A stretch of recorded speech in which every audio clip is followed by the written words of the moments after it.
Hello, my friend. Good to see you.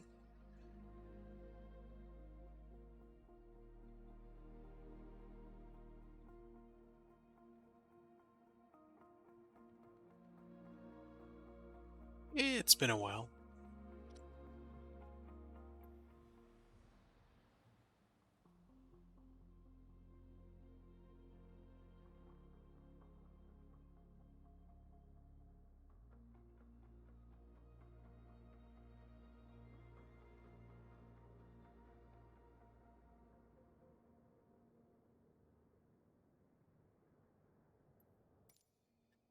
So, good evening, everybody. Welcome back to the stream. It is I, DIGI Driver, and welcome back to Face Disc, longtime friend of the stream, and I hope that you're having a very good evening.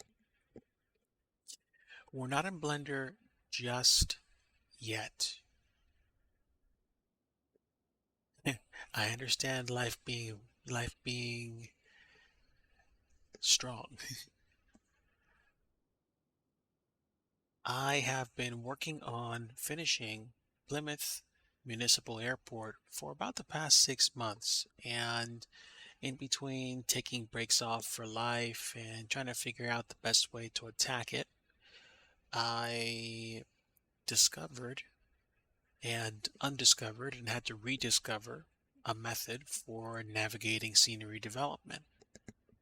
But along the way, I learned more about Blender and I learned more about scenery development in general.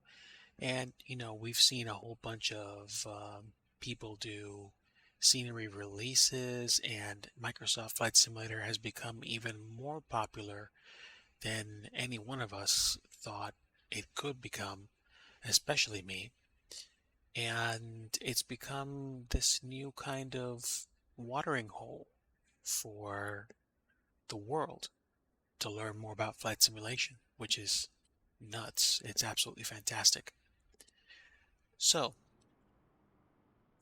we are at an airport that I created several months back, actually a little less than a year and a half ago. This place is called Edmonton Villeneuve, and it is Charlie Zulu Victor Lima. It's an airport that I created uh, a while ago. And believe it or not, this airport used to actually have some regional ops for certain Canadian airlines. And I found myself called back because somebody that I saw on Twitch was asking if I could actually create a hangar for them or create some models. But yeah, also it's been a long time since I've actually come back to this airport, and to my detriment, I actually don't think I've been back here for a long time. So it's interesting to see some of the work that I've done in the past and what I probably could do or could improve. So, especially since I don't think I was paying maybe as much attention as I could have, or I did things differently here than I've done in other places, it might be time for me to actually, excuse me, it is time for me to revisit this place. So, Charlie Zulu Victor Lima is a general aviation airport. It is northwest of the city of Edmonton. I'm having difficulty finding the city, but I'm pretty sure it is that way. Let me see. Yeah, I would imagine it's that way. Oh, excuse me, it's probably this way. And there is, or there was, a regional airport in downtown Edmonton, but that got closed, I think, a while ago. So instead, that regional airport came here. And I built this scenery back in, I think I built this in July or August of last year. So now we're back, and I am working on a new project. So, I need to find a place where I can install a hangar, and it's probably going to be maybe here, maybe in this open space here, maybe in this field, or probably somewhere in this space here. So there's plenty of open space for me to do it, and I haven't decided, or I haven't actually built the, excuse me, I haven't actually built the 3D asset yet. So I need to think about that. But at the same time, it's kind of fun to revisit some of the work I've done before, just to see what I'm interested in doing next. I used the knowledge that I had at the time to figure out what the airport should look like. I put static cars, static planes, and I think this building in particular is actually either a service company or a school for helicopters. So I may actually wind up creating a helipad or two here in the future. In the meantime, I think I need to find some open space to create a hangar, and to simplify things, I may wind up doing it on the east-west runway because it'll be easier for me to make it easy to taxi in. Hello, my friend. Folks, welcome aboard. Welcome to IBNS Player 200 and Creepy Kirk and Jesus F15 and a whole bunch of y'all that came in. I am DIGI Driver. I am in Microsoft Flight Simulator, but I'm not flying tonight. Tonight I'm going to be doing scenery dev, and I have revisited one of my old airports, Charlie Zulu Victor Lima. This is Edmonton Villeneuve Airport in, or just outside of Edmonton, in Alberta in Canada. So we're going to build a hangar, and I'm going to eventually put it down here. But tonight I'm just going to work on the prototype and then figure out how to actually make it happen. This was one of the first sceneries that I released on flightsim.to. It's still actually there. It's still the old first version, but I figure it's probably time for me to start making it look a lot better. So, welcome aboard, my friends. Edmonton, that's right. That's right. So, what can I do to keep the ambient sounds up, but keep the traffic down? Let me see how the ambient music or the ambient sounds work. And these trees are looking good. I've got AccuSeason going for foliage colors for next week already, and they look good. Good evening, ma'am. How are you? I'm doing good. Seriously, I'm a pilot. Thank you for the follow. Welcome to the DIGI fam. We hope you enjoy your stay. Thank you, folks. I am now at 590 followers, 10 followers away from 600, 600 followers north of where I was when I got started. And it's kind of a trip. So thank you so much. So let me see. I'm going to raise my volume a bit more, and then that should be good. Final approach checklist complete. What? Iowa Scotsman coming in with a 22 months. Thank you, my friend. Welcome aboard.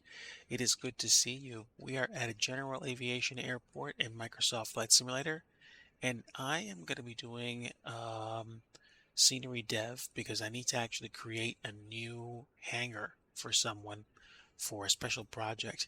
And you guys will probably hear more about it when I start creating it. Good evening, my friend. Welcome.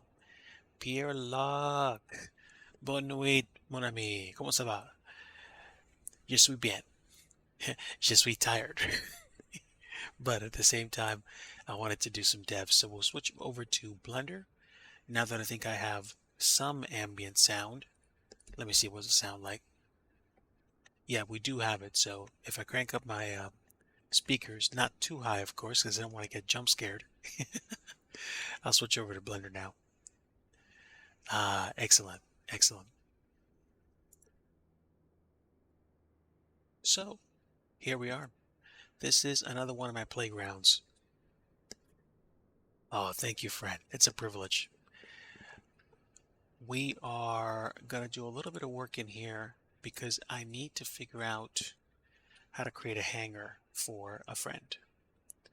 I'm going to fire up my Discord because I need to go and find a picture that somebody gave me. Although I think I have the idea in my head, so we're going to create a few basic shapes and then we're going to try to find some textures because I would like to try to put it in the scenery, although I may have to exit the sim to make it happen. So don't be surprised if I do. I'm probably going to spend about the next hour and a half doing this, so you guys will see me create the basic shapes, and hopefully it won't take too long after that to get it in the sim so you guys can see what a basic rendering looks like. And there we go. Let me find my picture. Okay, so if you guys know the kind of classic old school hanger shape where it's like a cylinder on its side and then either a couple of rectangles or just a big dome of a hanger with the sliding doors. That's what I'm going to be doing now. I've kind of done this before, but this is the first time I'm kind of thinking about it from scratch. So let me think. I want to do this in a kind of procedural but common sense way. So here's what we're going to do. I'm going to create what I believe is going to be the floor for it. And I'm not going to think too much about dimensions. We're just going to make a really, really huge building, put detail in it, and then scale it up or down as we need to. But at the same time, I think I have an idea of what I want to do. I need a conversion. I need feet to meters. So a foot is about 3/10 of a meter. So let me think. Typical door would be about 7 to 8 feet tall. Yeah. So I was doing about 9.5 foot tall doors, which are pretty big, but let's just stick with like 8 for now. That's 2.43. So I'm going to remember that number because it's going to come in very handy for building stuff. Keeping Kirk, it's my privilege. I am privileged to know you, friend, and privileged to consider you and pray for you and to walk with you. All of us are imperfect, and God got the raw end of the deal, but He redeemed me from hell and from an eternity without Him through Jesus Christ, and it's what I want for everybody. But it's like I say, I want everybody here to make that decision for themselves and to consider the truth of the Bible, but at the same time, I never want to cram what I believe down anyone's throat. I want people to think for themselves and to come away with the understanding that they need to make a decision. So, folks, welcome aboard. Glad to have you tonight.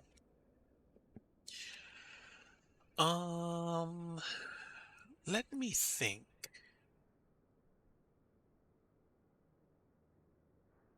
Nice. Rock on, my man, rock on. my door's open on Discord for like DMs and for additional insight on that. I'll definitely be in touch. So I appreciate that. God bless you. Let me think. A typical old school wide hanger. You figure the really ritzy, classy hangars will hold like, you know, a couple of really big business jets or like a small airliner. So, amen, pure luck. So it's got to be at least, I mean, this is a complete aircraft noob talking here. If we're thinking about the typical wingspan of maybe a 152 or a 172 as like what, 20 some odd feet, you put 3 or 4 of those end to end. The inside of the hangar's got to be at least 75 to 100 feet wide, like from one end to the other, like in terms of like getting in the doors. So I think I have my dimensions now. So in terms of feet, that means that about 100 feet, maybe like 80 feet will be 24.384. 24.384. So 24.4 would be about as wide as the area will be. And if it's a rectangle, it's going to be a lot further in than wide. So what do we have? I'm going to say it's like like one and a half times. Oh, a type C hanger. Thank you. Well, that solves my problem. Meters long, meters wide, and 11 meters high. There we go. Let's pop it in.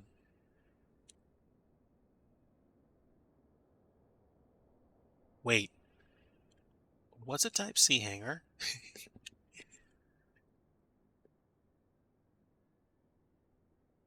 Type C hanger.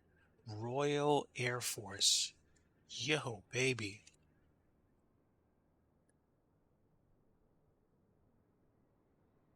Well, tell you what, tonight we go big and then we go home. So, 46.46 meters wide by 10.77 meters high. Let's have some fun. And Mustafa, welcome in, my friend. God bless you. It is good to see you. I'm privileged to have friends in chat tonight. And let's do 10.77 high. Okay, so this is going to be a pretty huge building. But I tell you what we're going to do. We're going to build a floor first. And there's a reason why. So, remember 10.77 is right there. So 91 meters long. Bam. And we're going to make this extremely small.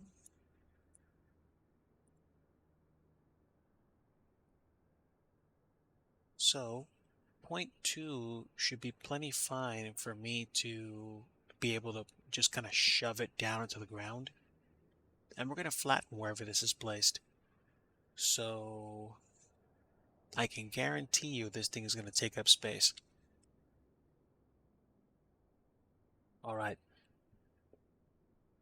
I should be able to put a untextured version of this in my airport without too much trouble. It's when I have to start adding textures to it that it becomes a problem. So we've got step 1. Great. And we're going to call this floor. Congratulations, folks. We just started building a custom hangar.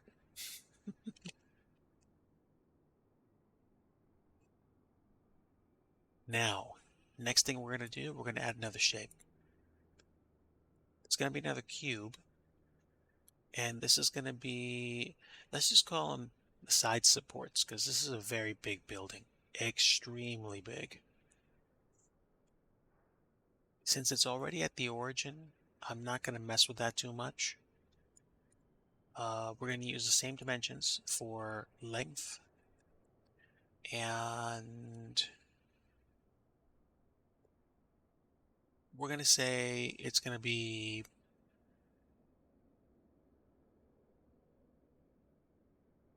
we're going to say it's going to be 10.77 high to start. Okay, so now we have it. We're going to say this is side wall 1, and then we're going to copy it, and we're going to paste it again, and we're going to call that side wall 2. We're going to move these walls into position on either side.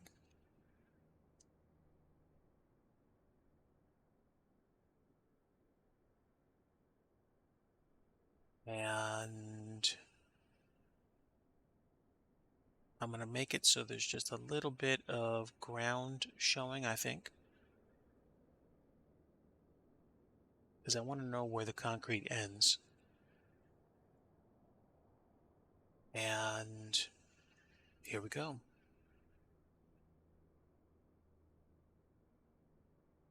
So that's not too bad. It's a bit more pronounced here. We'll fix that.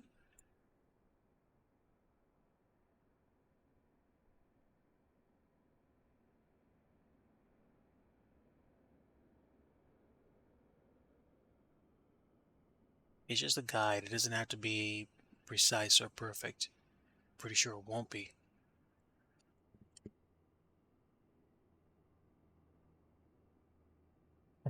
It's a very big I-beam. Don't you know it, sir?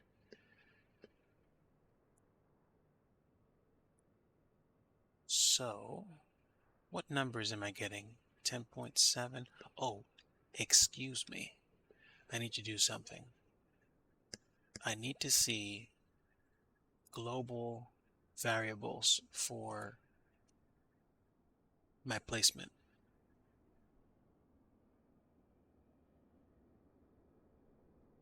If it's a teensy bit recessed, I'm okay with that.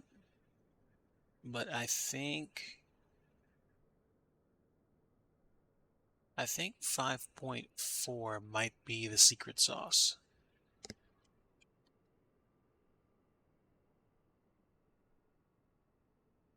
Is it though?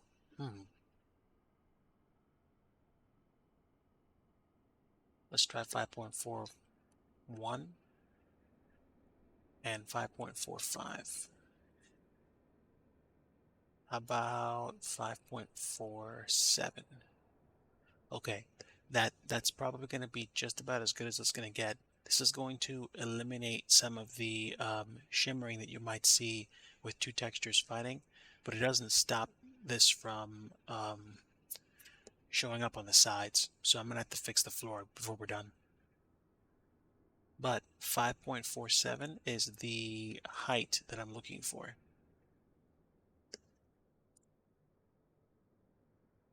Because that means it's out of the ground.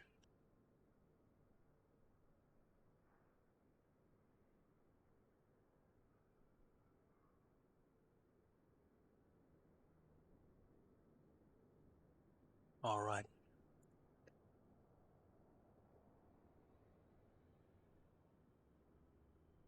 Give me just a little bit, folks. I need to do something. Let's see.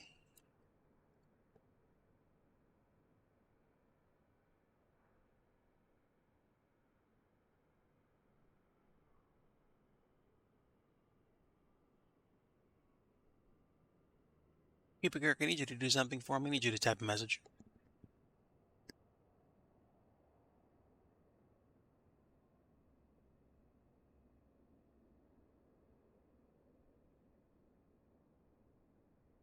There we go. My friend. Bro. I have decided to make you a mod in my channel. I have regarded your company and your companionship as important and privileged. And I believe you have the compass to be able to safeguard this community. I appreciate having you on here, and it's my hope that you choose to accept that responsibility. Final approach checklist complete. Whoa, I was not expecting that as a thank you, but thanks for the sub. Appreciate your support, my friend. God bless you. It's been a privilege getting to know so many people in the community, and I gotta tell you, man, I was running low, and I was just like, you know what? I'm gonna jump into this tonight, and I want to do a little bit of work and see if anybody shows up. And I was blessed to have you guys stop in and say hello. So thank you so much, sincerely. I'm trying to, do some work in the sim and work with other people so that I can make some money, and so that Mrs. Digi and I can get down to Houston for Expo. It's it's it's coming down to the wire here, so I need to do my work and figure out what we can do. Unfortunately, resources are really tight right now. I'm not asking for money from people like, please help me get there. Like, I'm saying, I feel like if I bust my butt and I do as much as I can, then just maybe I can get KPYM finished. I can get a few other projects done. I can put them out in a place like Sim Market and do my thing, and maybe I'll be able to fly down there. But let me get back to it. So this is about, really high height, and now we've got a basic idea of what we want. What I want to do next is I want to create, I think, the canopy, which is going to be the representation of the actual hangar shape. So one real easy way that I do this, I go ahead, I add an object, and I could make a cylinder. Actually, I think that's what I'm going to do, because the alternative would be for me to grab a circle and then stretch it and cut pieces off. Travel 268, welcome to St. Martin, turn left next taxiway.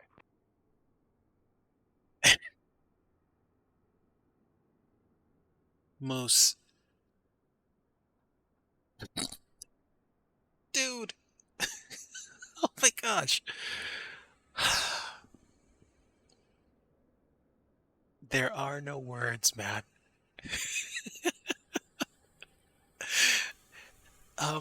Thank you. It would be great to meet people. I think most folks that I've talked to understand this. Oh, it's echoing? I wonder why. Hold on. Um,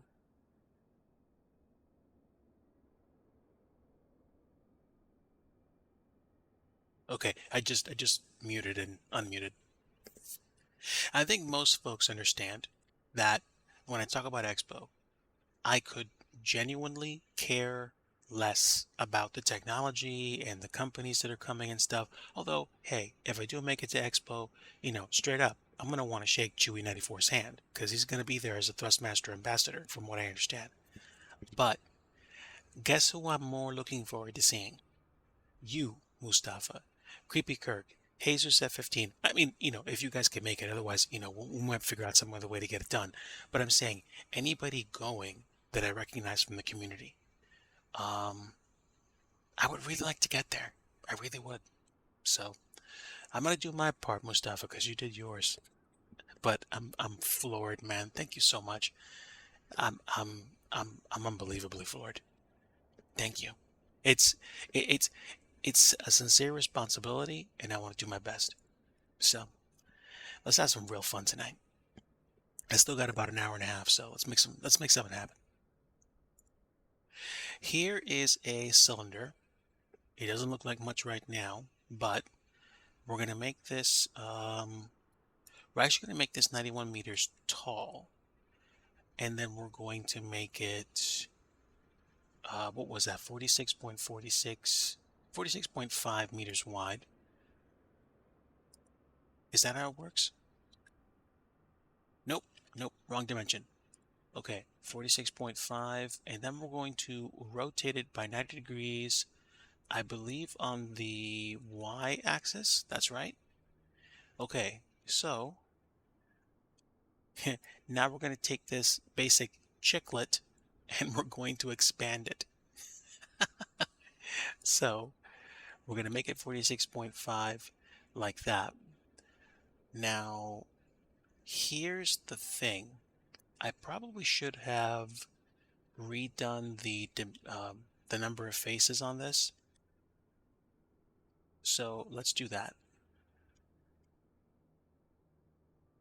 We're going to add it again, and this time we're going to pay attention. There we go, add cylinder. So instead of 32, we're going to make 64 vertices, which should make it a bit more fluid.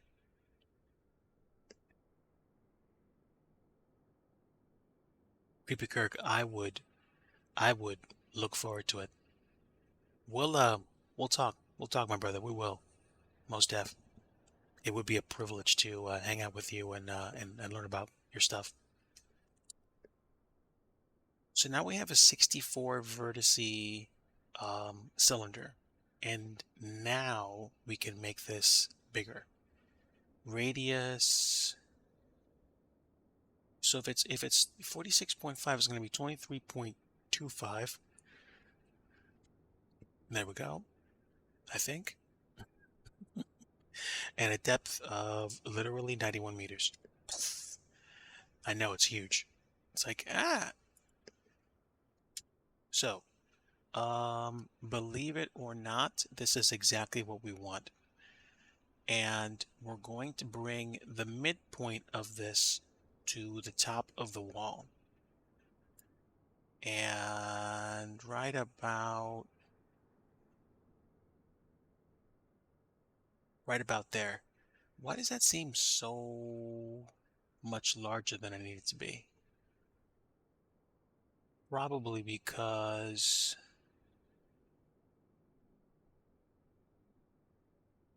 I think my dimensions are off.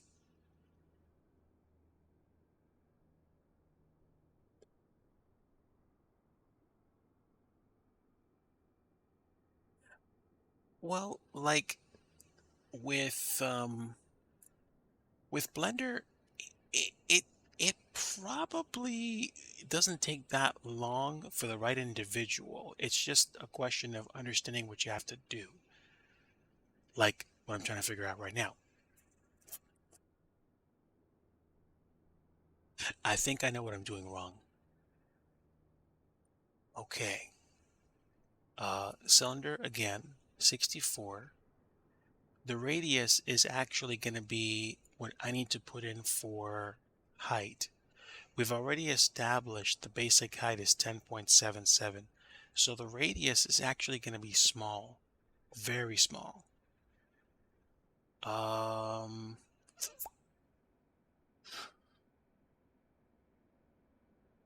We're going to add 5 more meters to the height of this building. So now this is going to make sense. It's going to look really weird too, but this is where the slope looks a lot better. We're going to make this, what was it, 46.6? 46.5. There we go. There we go. Okay. And then I want to find out what the z coordinate is of this. That's 10.855. I'm not going to think very hard about it. I'm just going to go. And what I want to do is move this to the same z location, and bam. Now we have kind of like the top of this, but this looks a little squished. Okay, never mind. We're going to roll with it. And to make things easier, I'm going to hide all the other icons and we're going to just chop stuff off halfway. So here's what we're going to do. We're going to grab vertices and we're going to delete them. Did you measure from the inside of the walls instead of the outside? I didn't measure it all. Like I said, I'm having fun with this. This is a rough draft, but eventually I am gonna have to figure out how to properly get this thing cut and sized. White Lake, welcome aboard. It is very good to see you. I am trying to figure out how to, if I can remember, how to cut all the pieces off of this that need to be cut, because they need to go. Oh, hold on. I got to do it on this side too.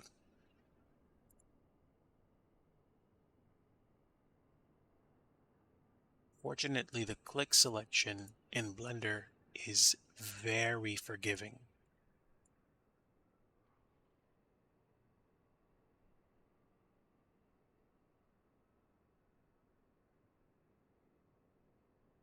Okay, now we have the bottom vertices selected. Now, let me see what happens if I get rid of the vertices. We have the top. And that's the basic idea. Now, I do want to, I didn't want to get rid of all the vertices per se, but I think I understand what I have to do. At least I think. What if I switched to that? Could I get rid of all of them and keep the shape? No, because then I wouldn't get rid of the vertices. That's weird. If I get rid of the vertices, then I keep the top, and then I guess I have to extrude all the faces down. New Skies, hello, welcome aboard. It's very good to see you, friend. Hope you're doing well. I am creating a hangar, but of course I'm building it from scratch, and I'm learning this stuff as I go. Now, what I could probably do is take all the faces and extrude them down. Will this work? In one sense, yes, but in the other, meh. Oh no. Actually, that might not be a problem.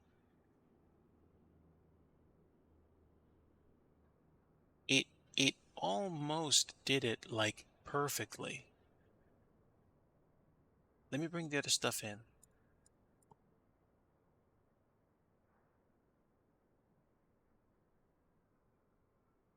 Actually, for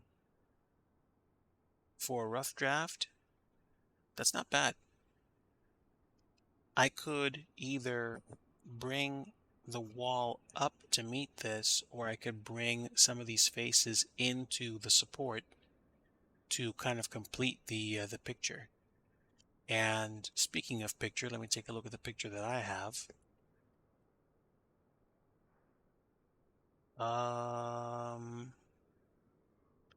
Okay, I see. Good. All right. I'm going to...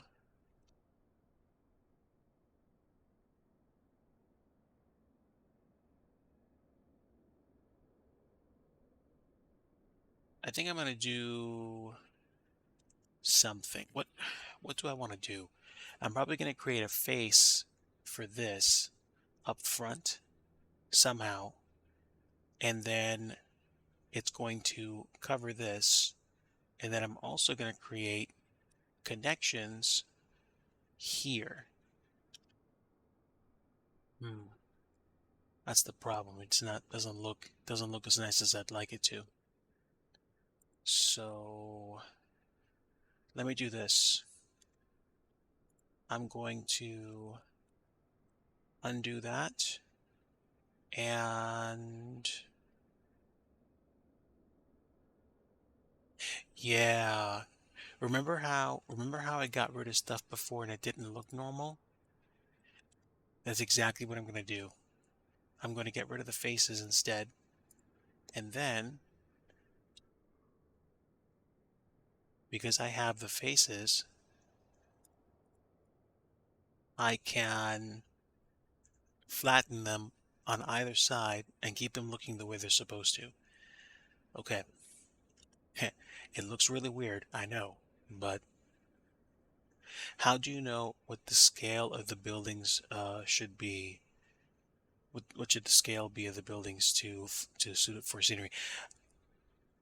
I am I eyeball it a lot, but one of the ways that you can do it quickly in Blender is by doing something like this, and I'll show you. So I'm going to save this first, and I'm going to create a new folder for my creation. We're going to call this CZVL Project Hanger. Give me a moment, folks. Project Hanger Blend. Okay, so watch this.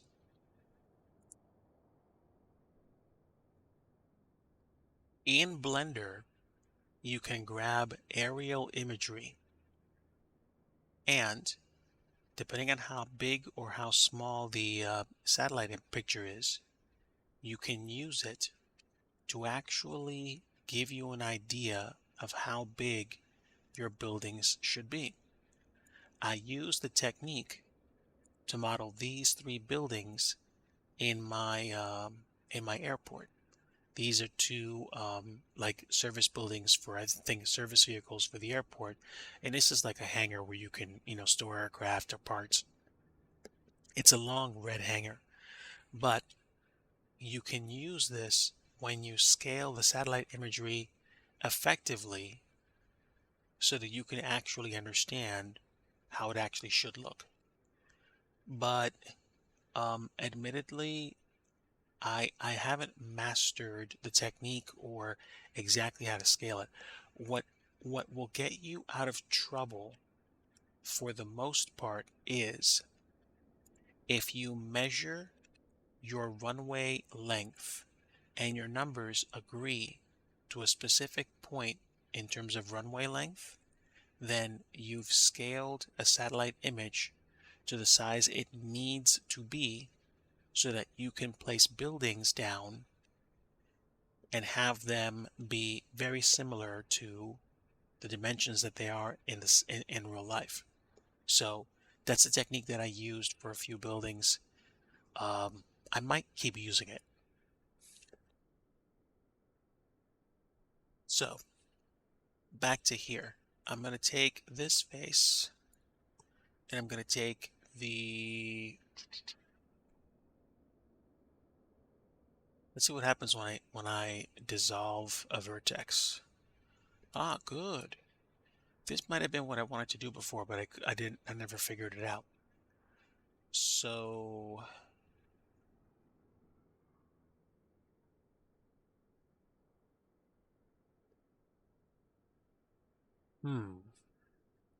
hold on. Can I dissolve faces that way? I wonder. No, I'm not going to worry about it. I know what I'm doing. Or at least I think I know what I'm doing. Final approach checklist complete. Whoa, Dr. 737 coming in, subbed for 26 months in a row. My friend, it is so good to have you here. Folks, there are plenty of amazing people here that do streaming on a regular basis. Dr. 737, Keep It Kirk, New Skies, I forget if White Lake does. I know Mustafa does, and we have folks rating and like Abundance Player 200 and Jesus F15. But feel free to stop in and pay patronage to these folks, especially Dr. 737, Creepy Kirk, New Skies, Mustafa. These are longtime friends of the stream, and I am privileged to have them as friends. Welcome aboard. We are working on a new hangar prototype. because I am working on a project for a new friend, and dissolving all those edges means that goes away. So I can only dissolve vertices one at a time. Sometimes patience, you know?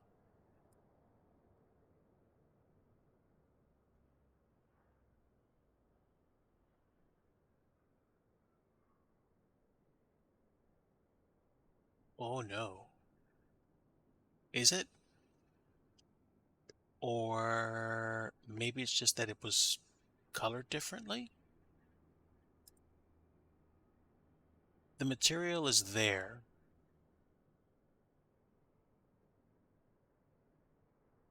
Baby Kirk, man, I would be more than happy to share the limited knowledge that I know to help you get started. You just let me know.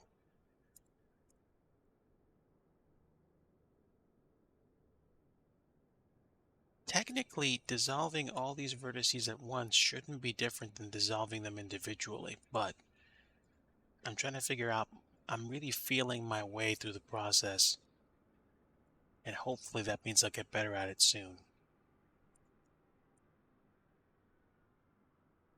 Okay, so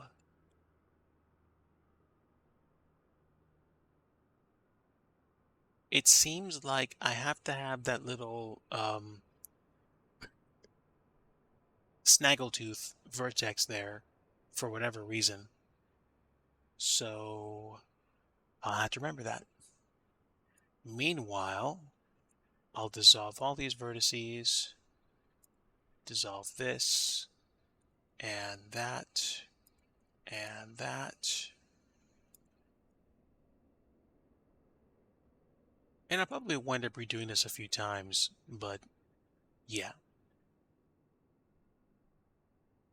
So I actually had to hold on to both of these vertices. Oh, wait a minute.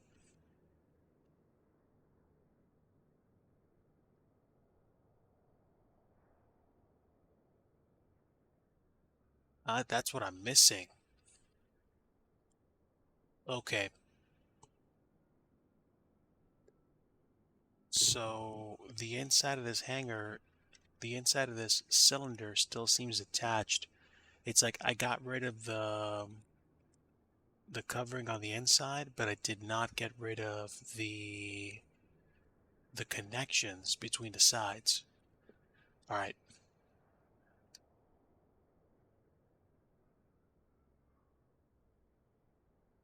Why is that connected? Because this face is tied to that vertex. That doesn't make sense. That does not make sense. Okay. All right. I'm calling shenanigans. Let me reload that. And this is what the piece looks like right now. So this is what I'm doing. Let me take this face, and then we're going to flatten the bottom. I'm going to take every one of those vertices and I'm going to make it the same height in Z as this. It's different than dissolving them. I'm just changing the Z coordinate. Now, no, that's right.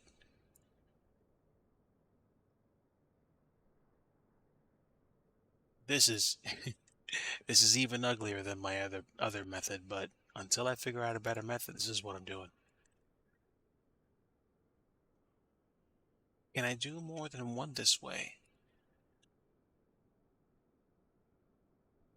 No. That's really strange.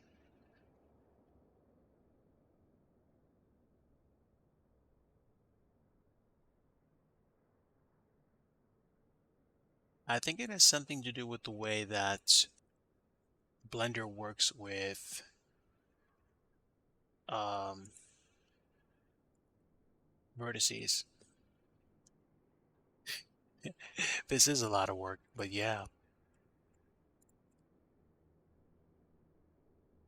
Let me tell you a story.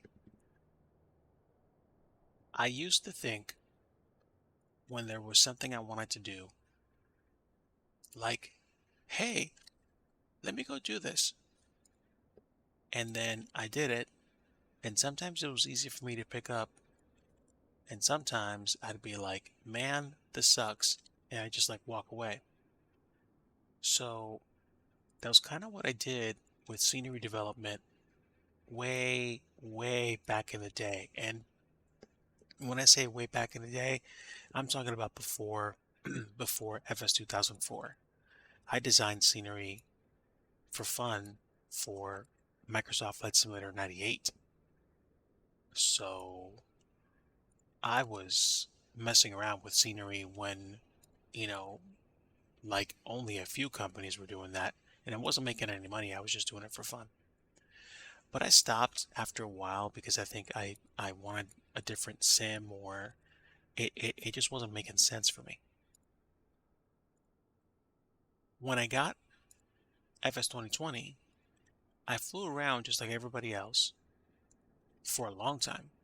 And then I was like, hey, maybe I could fix up an airport. And so I picked one place and tried to do it. But this is much better. Yep, this approach works.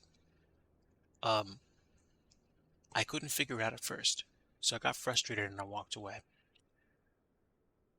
And then what happened was, I I said I got burnt out. That's right.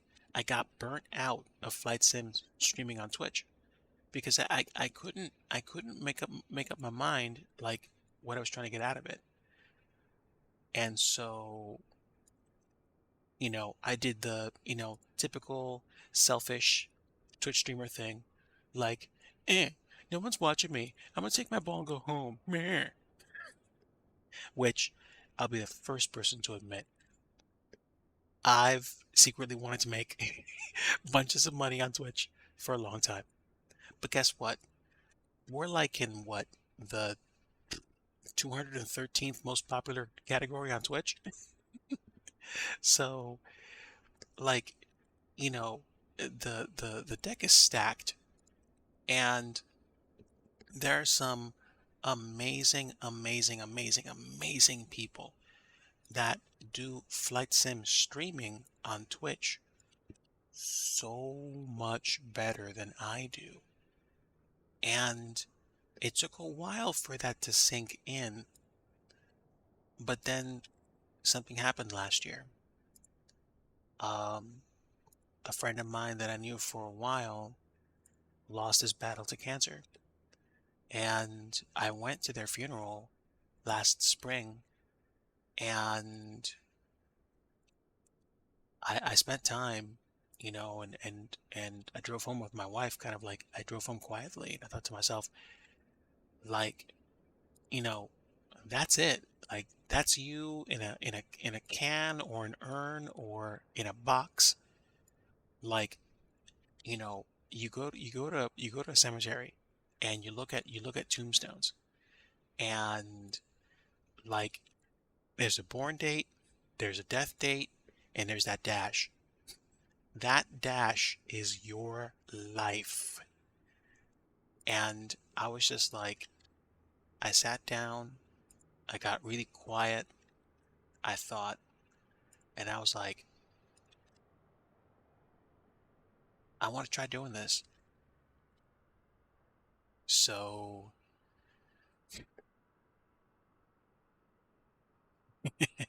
there you go, Creepy Kirk. Exactly. Once I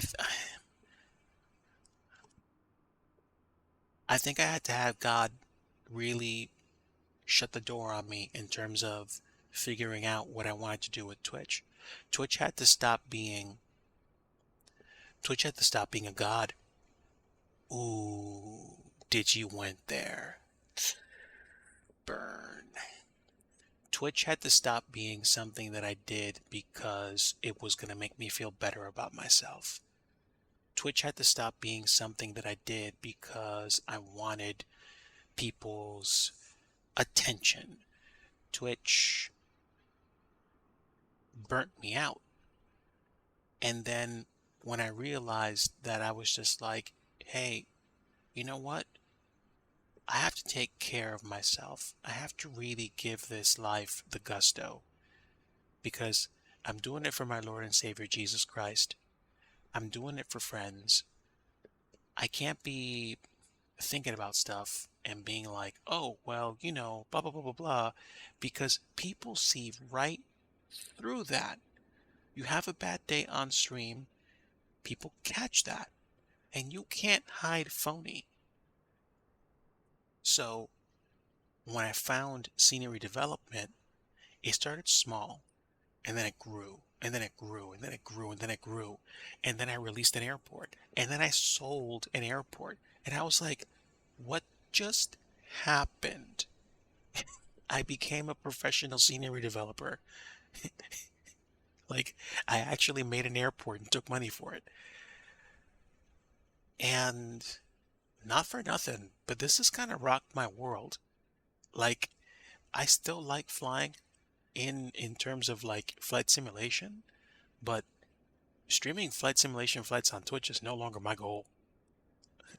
Like, I'm not even joking. I know there are people that are way better at it than I am, and I'm okay with that.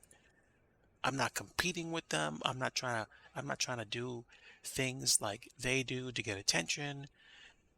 I've had plenty of scenery dev streams where I have like one viewer or two, and that's okay. Because if I hit the goal of making something and being able to produce it, whether it's freeware or payware, it is what it is.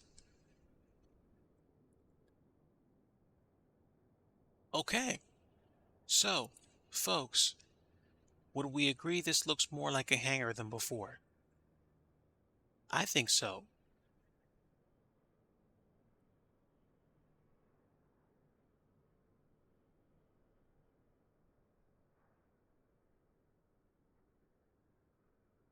Amen, brother. Amen. And I, with sometimes without even knowing it, I've created a community where you can come in, and if you're okay with doing a few adult things like verifying who you are, um, it's a place where you can come in and you can kick up your feet and listen to some dude, play with virtual Lego blocks and create airports. Um, because airports and flying to airports and flight sim is surprisingly personal. And people have told me story after story of places they've grown up in and things they've done and how aviation has affected them. And building airports for people is surprisingly deep. But yeah, exactly. Like, live as God wants me to, not as I think other people do so I can get more subs. Bag that. Bag that. I'm done trying to make Twitch a source of revenue. I just want to do stuff to be able to do the things that get me to a better place instead of trying to play phony and trying to be on, this kick where it's like, oh, hey, I'm going to go fly with like 5 people to an exotic airport that everybody else has, give me money. I don't want to be a jerk. I don't want to be a jerk, sincerely.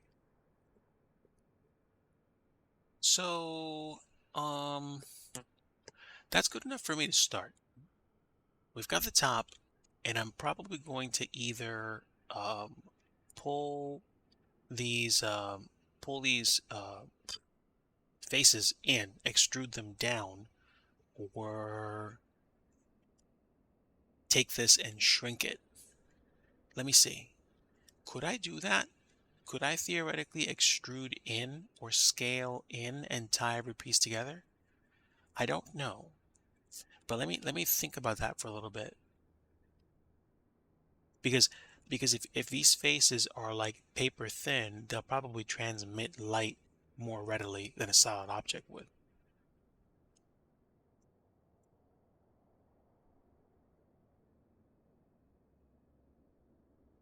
Thank you.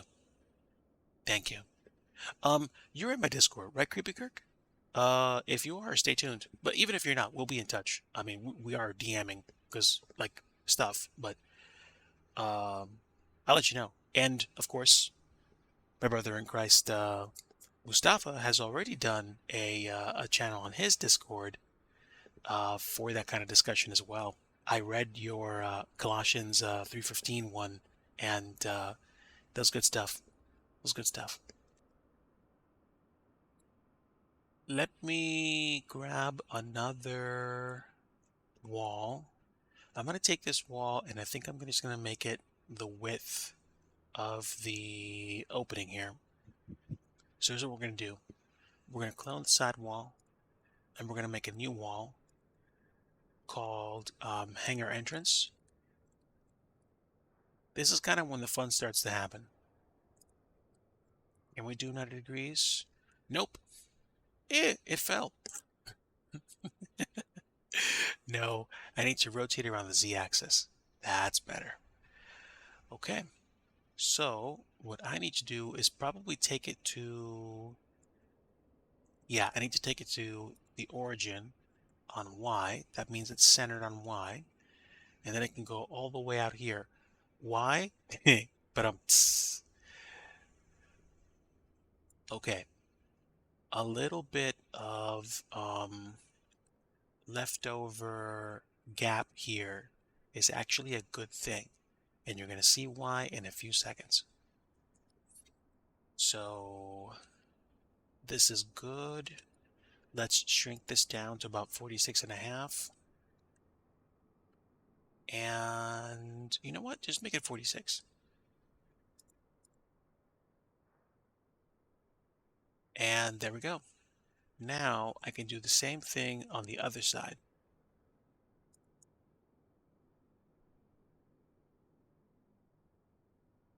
Nope, not you. You. Rear hanger wall. Okay. So you can probably guess what I'm going to do. Bring it all the way to the back.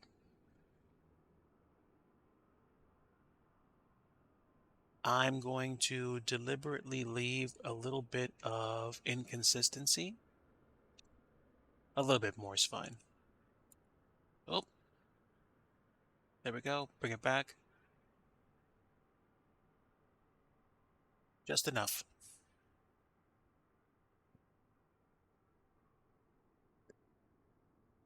Awesome. Awesome. So here's the deal. We now have a hanger, but in order to make this hanger look realistic, we need to work on the biggest piece of real estate, which is the front door. You can't bring your plane into the hangar if you're going to drive it through a brick wall. So we're going to take this wall and we're going to break it into a bunch of pieces. And if I take a look at my picture, that wall is, let's see, 1, 2, 3, 4, 1, 2, 3, 4, 5, 6, 7, 8. Set 8 individual pieces. So we're going to do this. We're going to do a loop cut. Oh, excuse me. Pick a face. We're going to do a loop cut. And then that's 2, 3, 4, 5, 6, 7, 8. That's actually a good number. Click, enter, bam. Why did we do this? Because we need to. Let's take the hangar roof. We're going to hide that. We're going to hide the floor and the side walls and the rear wall because we need to focus on breaking this up into pieces. I'm going to start with each individual piece, each individual I guess, major segment until we actually have something that we can use. There's one big problem though. This door is super thick. This needs to be less dense. So, hanger roof, hanger floor, and hanger wall 1, hanger wall 2, hanger wall rear. Okay. Okay, this can be probably about at least half the size. So we're gonna make the, what is it, the Y? Yeah. Um,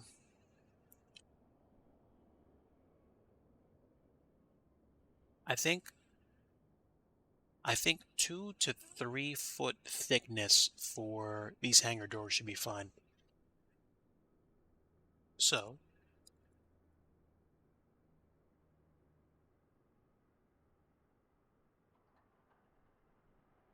1 meter, about 3 feet, and that's actually gonna work.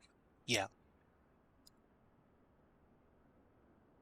And we're gonna take the side walls, just so I know where it belongs. Again, I do want a little bit of underlap, just so you have the effect of actually having those doors in position. Good. There we go. That'll do. And we'll talk about how to get rid of these effects in the future, but basically right now we're creating the shape. And now we can start chopping this up. So you start with 2 faces, then use your mouse wheel. 3, 1, 2, 3, 4, 5, 6, 7, 8. Left click, press enter, and bam. You know what though? This is probably still a little bit thick. So let's make it a little bit thicker still. And to do that, I'm going to keep everything selected or visible.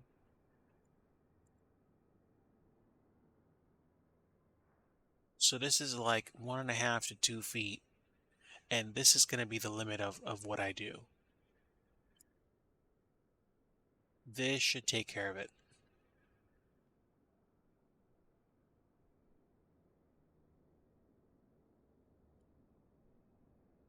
Two, three, four, five, six, seven, 8. 2, 3, 4, 5, 6, 7, 8. Yep, done. And then we do this. Now, with the doors small enough to work with, we can start separating these. This is where I have to get really up close and personal because I want to see what the inside of these looks like. Oh, that's fantastic. Great. These don't have pieces that connect them in between. The loop cut introduces a slash or a knife cut across the entire shape when you have a solid shape you're working with, which I do. So now we're going to take these faces and we're going to start breaking this out segment at a time.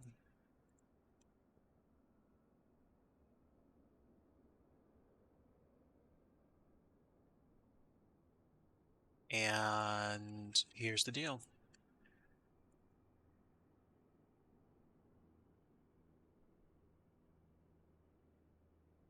I know you guys know where I'm going with this, but this is fun. We're going to take these doors, we're going to break them apart by selecting them, and then we're going to push them in. So, P key, selection, and then this is going to be called, we're gonna use levels. So, hanger door, level 2.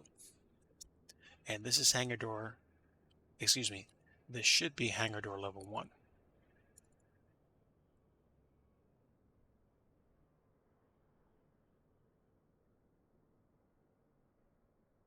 All right, so level 2, we do this again.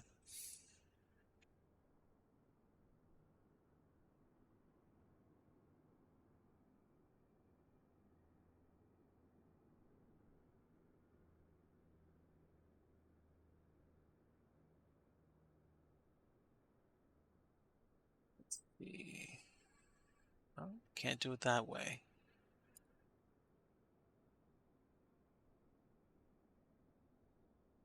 It's probably easier for me to be zoomed in a bit more, so I use my kind of fly mode to get close to the objects.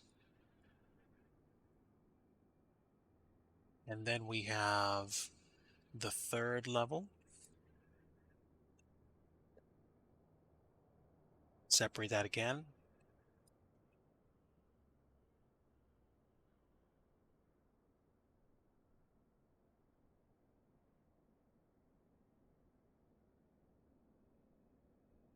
So 1, 2, and 3, and then the last level is going to be this.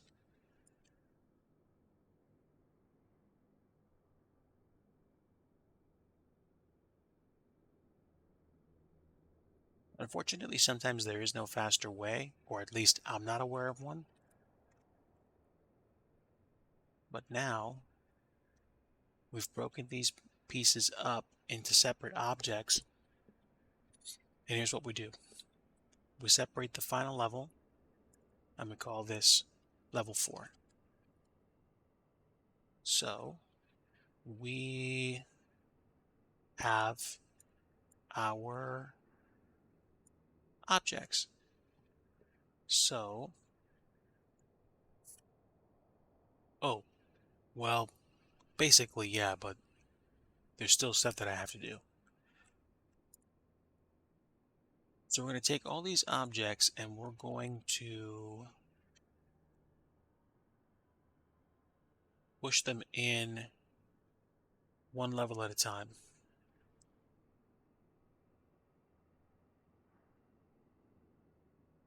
And I want to see what they look like from top.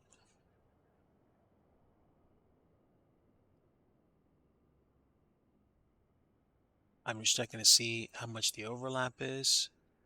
That looks pretty good.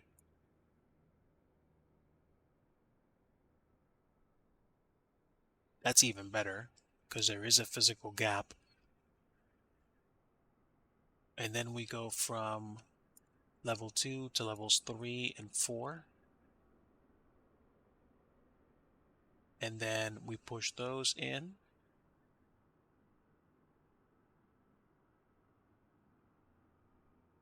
Just a teensy bit.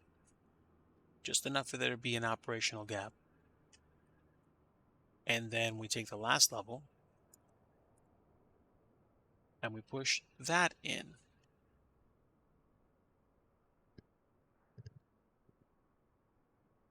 And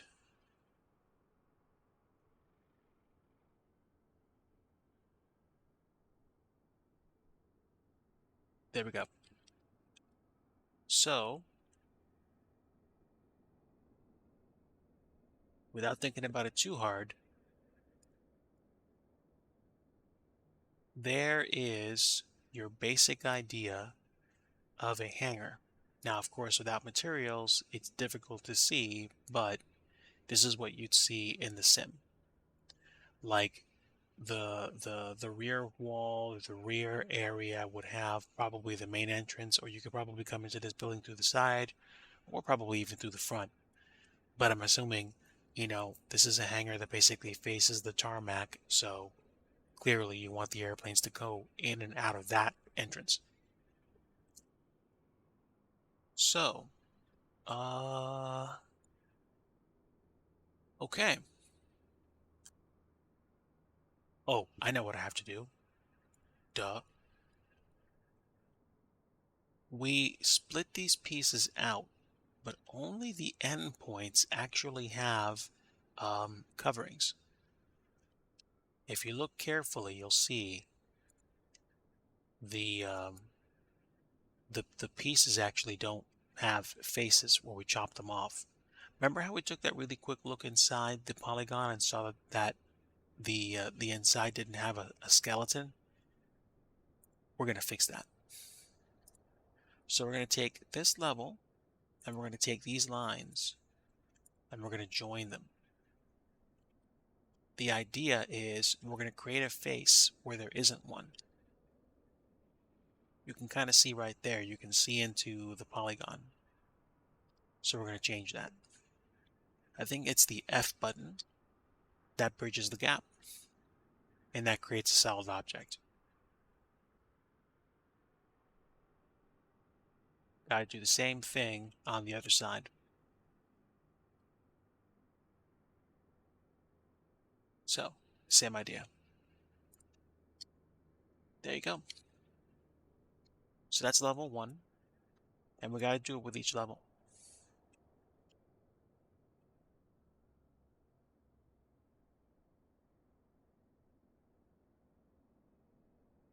These don't have faces on either side, but there you go. Thank you, Pure Luck. Now, this hangar is actually a part of a different project, but I might wind up taking the lessons from this hangar and applying it to KPYM, which is what I'm looking forward to doing.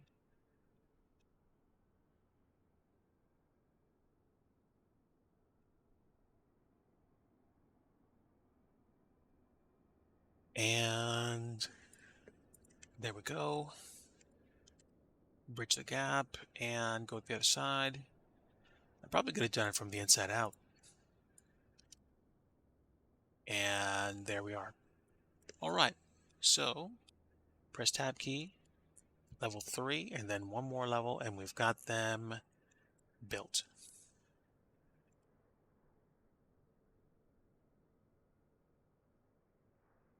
There we go. Other side.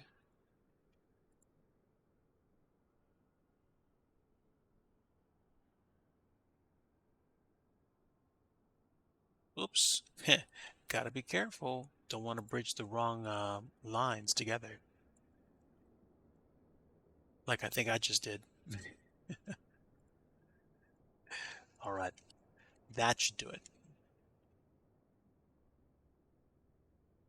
And there's the other side. That's level 3 done. At least I think it is. It is. And now level 4.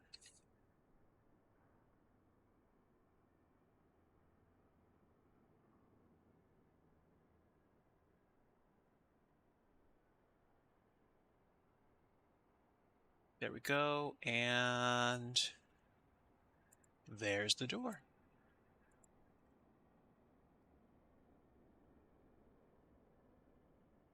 So those are the doors. And oh, the latest per week pictures. Let me see. Brain break. uh,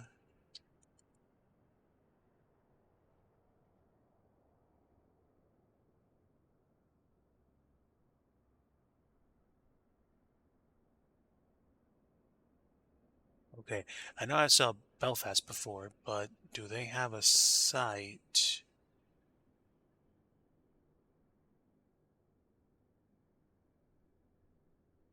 Oh, of course they're an Orbix partner. They make great stuff. I think their latest was what, TVAT? I think.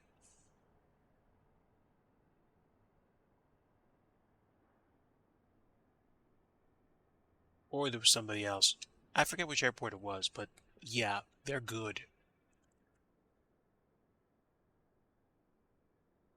So, we have filled in the gaps and put in where the door should go. Now, do we want windows? If we do, there's a few ways to make that happen. But I'm going to leave that for a future discussion. Now all I want to do is basically finish making the basic shapes and apply some basic textures to it.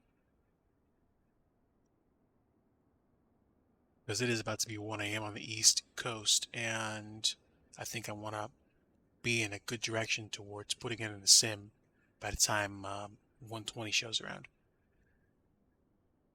So the basic shape is here. What am I missing? The interior. Okay, so that's the way the doors look like when you come in. And I wonder. Okay, I have an idea. We're going to take the roof and we are going to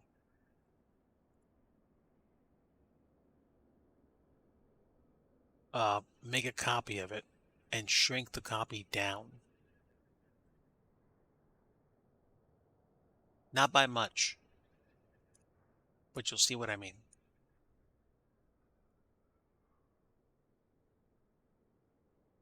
Oh, wait, hold on.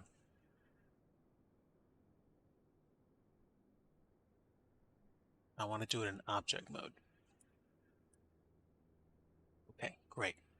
This is hangar roof inner, and this is where it gets tricky.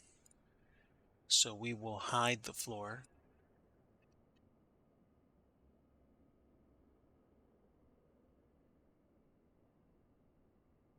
I need to be able to shrink it.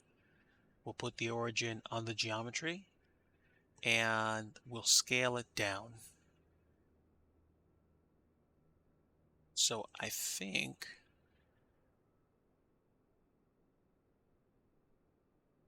I should be able to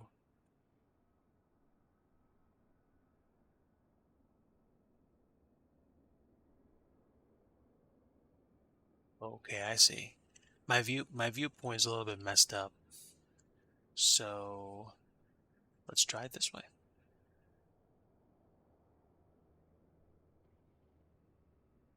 Yeah, see? Okay.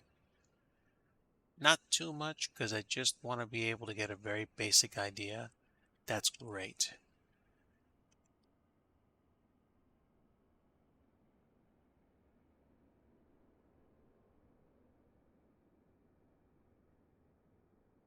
All right, so we have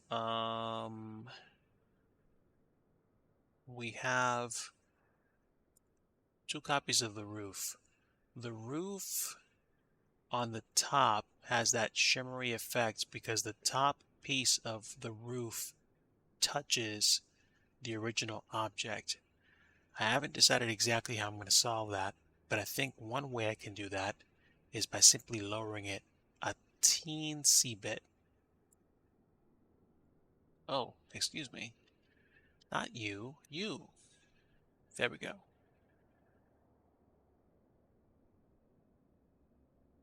Okay, so now it doesn't shimmer anymore, which is good. Now, what do I do here? Yeah, see? We've got one roof piece here, the other piece here.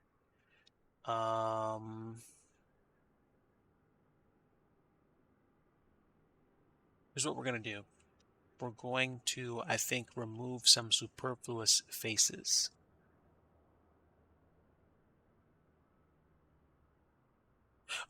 I didn't know if you were talking about like a project they were working on because I lost track of what airports Pyreeg released.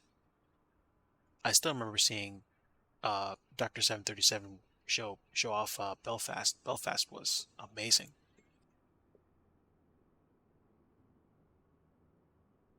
So we're gonna go face-wise. Take you, you, and you.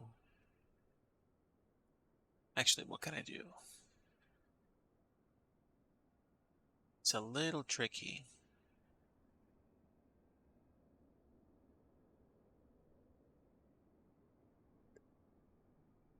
Oh, duh. Take Y is the coordinate I'm looking for. Okay, great.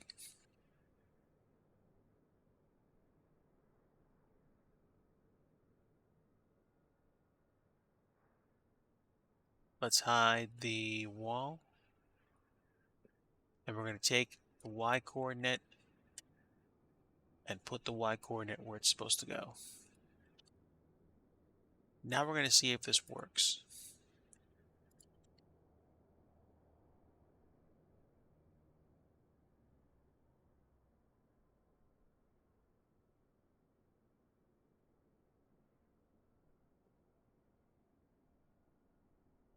I think it does.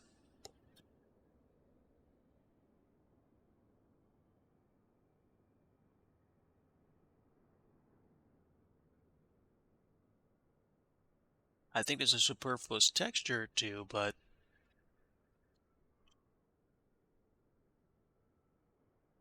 it is what it is. Or,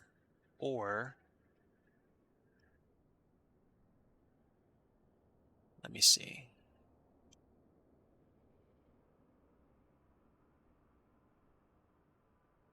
We could not care and be good. In fact, I almost want that to happen.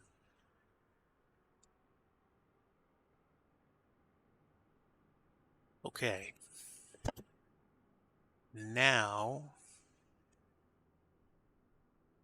let me see.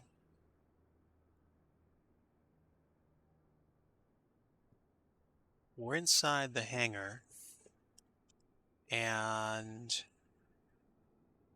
what does a building this big need? It needs supports. We need metal beams.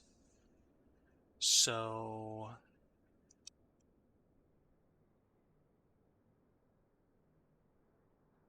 could I actually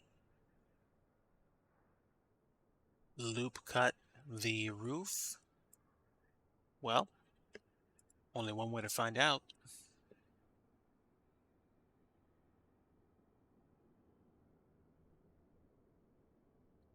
That's the roof. All right.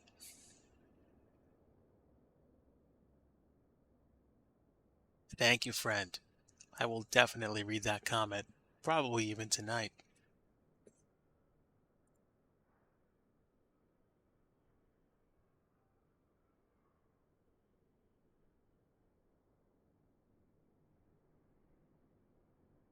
All right. So let's do a loop cut. How many of these supports do you think we'll need? Two, let's see, 1, 2, 3, 4, 5, 6, 7, 8, 9, 10.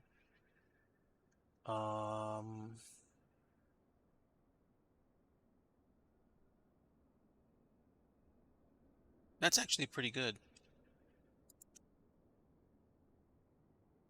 2, 3, 4, 5, 6, 7, 8, 9, 10.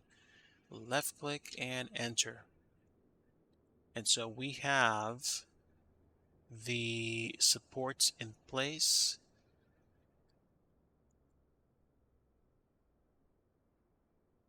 Only problem is those supports are attached to the framework. Would I extrude lines? I wonder. Let's find out. E and pull. Would you look at that? Nice. DIGI just ruined the wall, the roof. Actually, I basically created some flat, or what I thought was supposed to be flat, roof supports. So I need to look at this from as plain an angle as possible.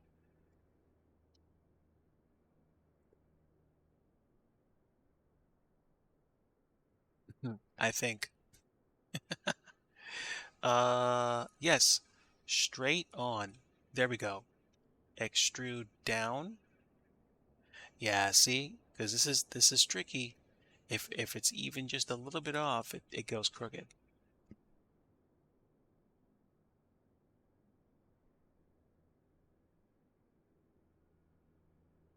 Hmm.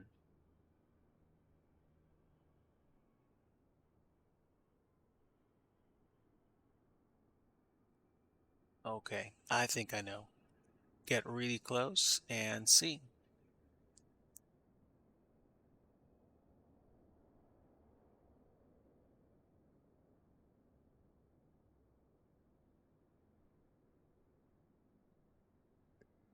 Okay. So,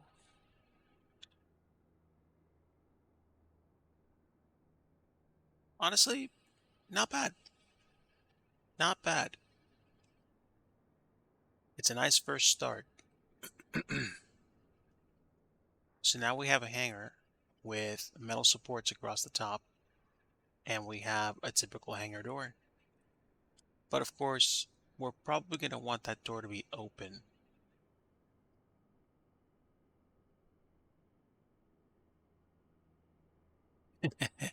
Rafters.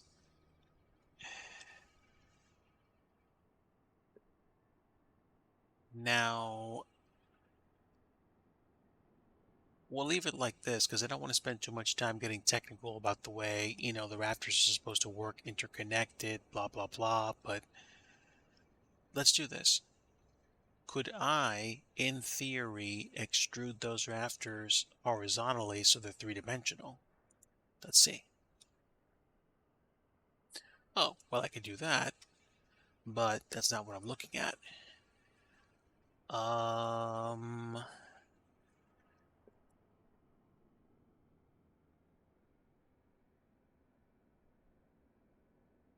I would need to separate all those faces.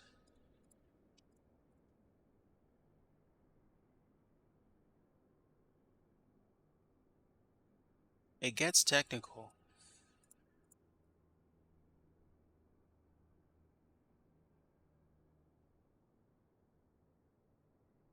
Hmm.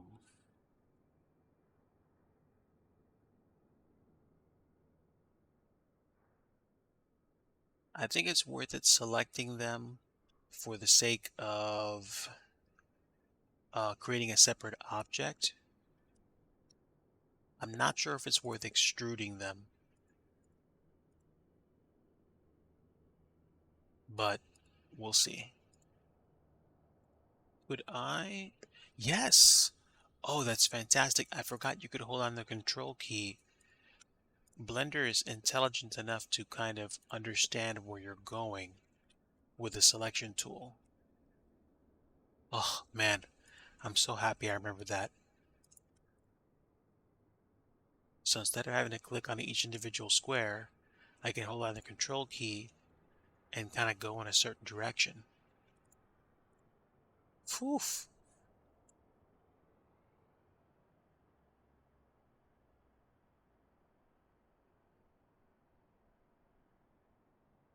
All right, we're going to separate the rafters from the roof, and then I'm going to try to see if I can extrude them as a test. If I can, then I can make them three-dimensional. However, I'm pretty sure that you guys won't mind if they're a little flat, especially if that saves you on frame rate. So, just indulge me in a little bit of foolishness here. And then, since there aren't that many rafters, we should be able to get them separated in short order.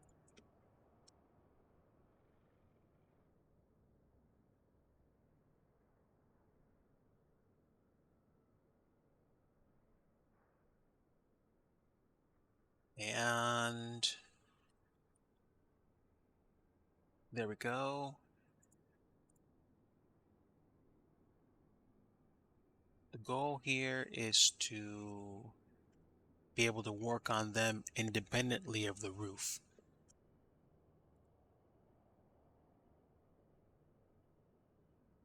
And in theory, we extruded them through the secondary roof material. Okay, all the rafters are selected.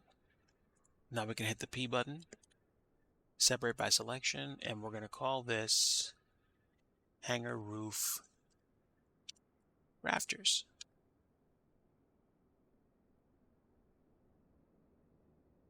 There we go. Now the rafters are selected. Now, in theory, if we wanted to, we could choose them all at once. And then looking at them from side profile. Oh, excuse me? Did we actually choose something we weren't supposed to? Looks like we did. Okay, so let's do this.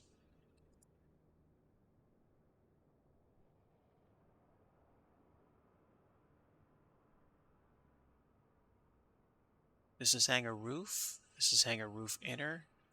Roof rafters. Yeah, I wonder why I chose this piece. I don't want it. So which part is this? I think this is the outer roof part. Yeah, so we don't need that. I'm going to give it back to the roof. Oh,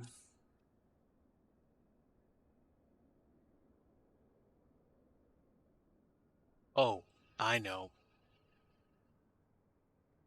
Those are the roof rafters. This is the roof.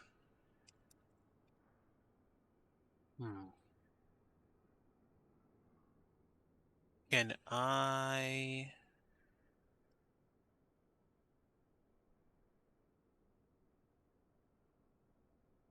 I'm going to leave that alone. I'm afraid that if I press the J button, I'll rejoin the rafters to the roof again, and then I'm going to have to start over. So, I'm not worried that much about it. I am going to select the individual rafters minus... What was it? Did we select a different piece out here too? Yeah. Minus this piece. And the reason I did that was so that we could extrude them sideways. Just a test. Okay, so there we are. Now we have three-dimensional rafters. Do you like flat rafters or do you like them to have a little bit of detail? We could probably get away with this fine.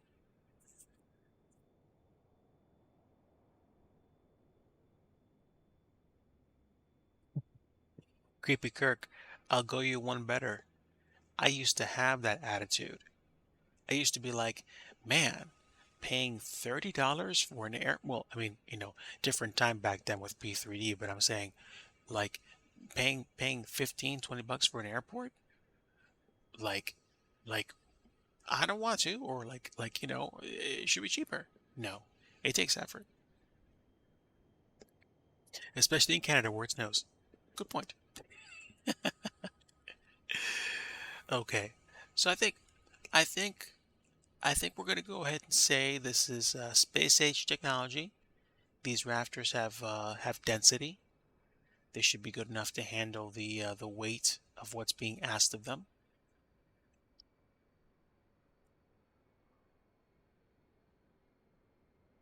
Ooh, is someone here?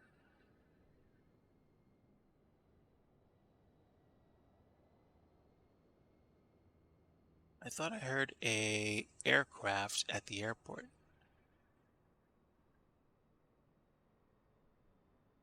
Or they could just be above. Ah, that's what it was. There was a real world airplane. I have live traffic turned on. Not a plugin. It's the just the default MSFS traffic. But essentially, it was a real plane. CWA 9025. I think they just took off from Edmonton. I don't know where they're flying to, but they're going. They look like they're going north. So there we go. So we have rafters, we have a door, and we have a floor. All right. So tell you what we're going to do. We're going to save this version of the hangar. And I think what I'm going to do to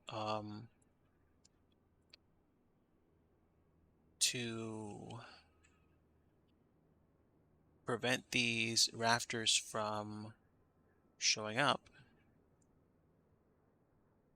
Ah, that's a problem. Hold on.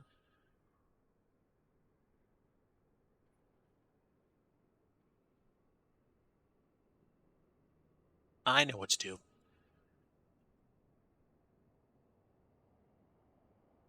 We're going to take all these rafters except this piece, and we're going to slide them down.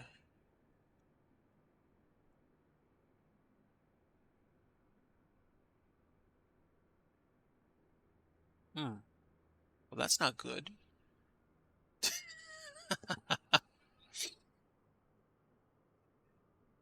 When I saved it, I grabbed this piece by accident. So, is this attached to anything? It is attached to them. So, just for the sake of argument, I'm going to separate this selection and just go hanger, roof, rafter. Oops. So now it's officially a different piece. So now I should be able to take the rafters and slide them down. And they're not attached to it. Good.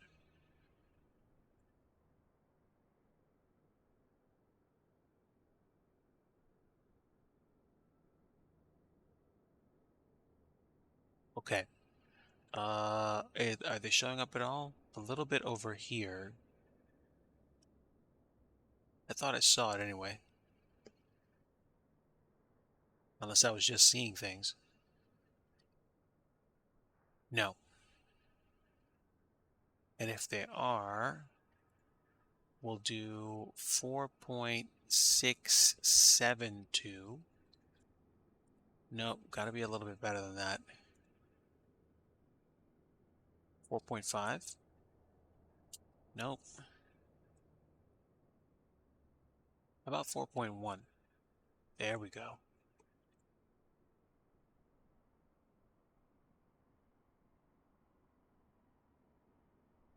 All right. So I'm not going to worry too much about the difference here. Unless you're really looking for things to nitpick, you're not going to see the rafters, and you're only going to see them inside the hangar. So that's fine by me.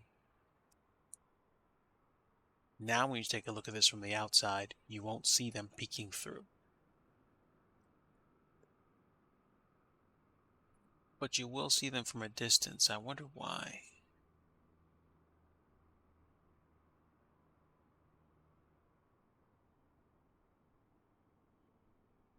Also, it looks like they're peeking out the sides, but I think I'm actually going to keep that there for effect. All right. Good stuff. It's getting late. I better start wrapping this up. Let me see. What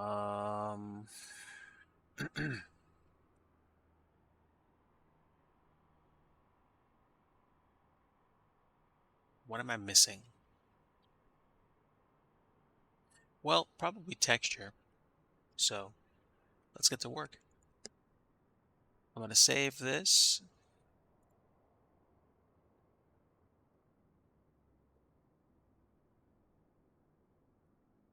And now what I can do is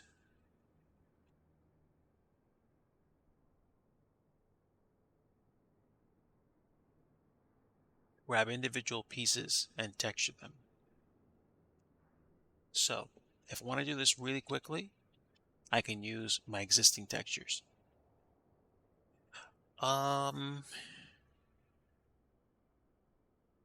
For Air Force hangars, maybe not, maybe, but at the same time, they will be.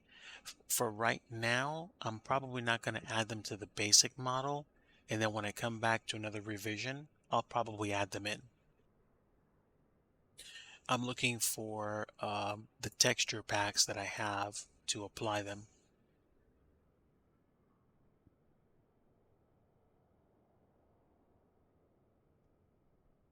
So I need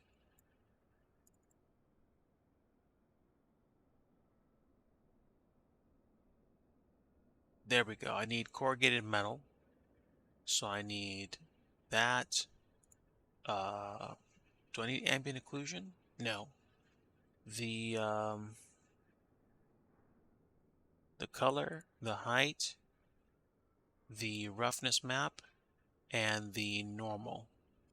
So I'm going to copy that into the same folder where the actual thing exists. All right, stand by, friend.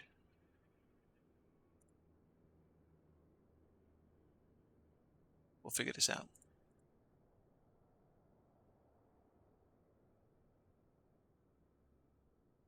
Okay, got it. Now it's time for some fun. We have to go to the material section, create a new material, call it hanger roof, and then here we're going to add MSFS material params, make it a standard texture, and we'll add the texture. First thing you do is color. Oh, color, that's not color, that's I think that's roughness. I think. No, I need something else. I need the actual AO file.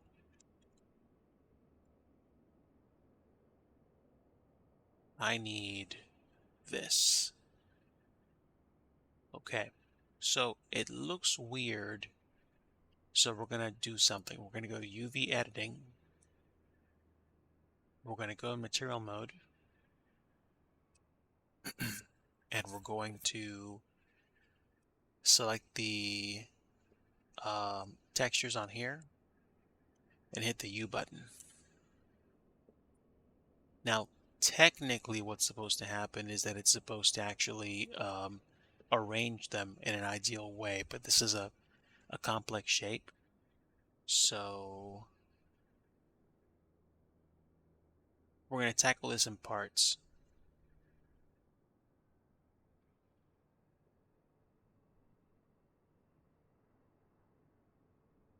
We're going to grab all these textures.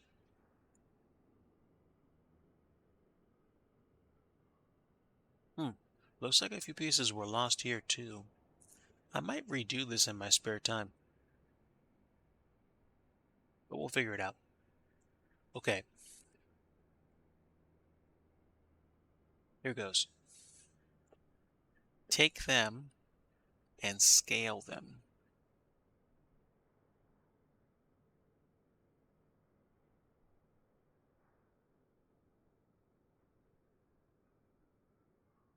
So, how's that?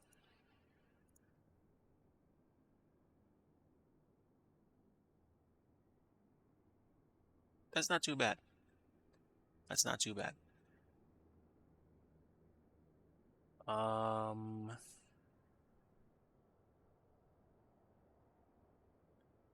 what we can do is we can add the roughness map, the normal, and then for an extra bit of metallic detail, we're going to add the height map. Okay.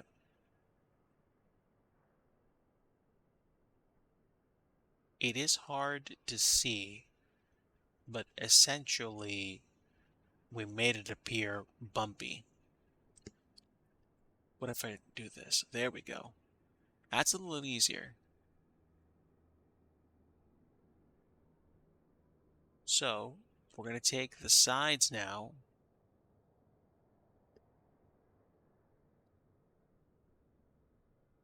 and now we can probably do something like this if we wanted to.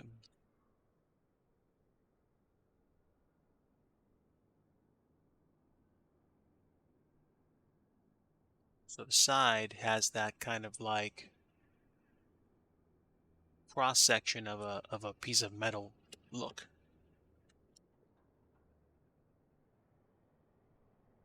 And we'll do the same thing with the back side as well. We select it, we hit the U button, and now it's looking like the front. And then we take the shape and we scale it.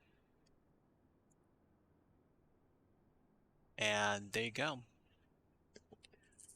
So, what if we applied a basic color?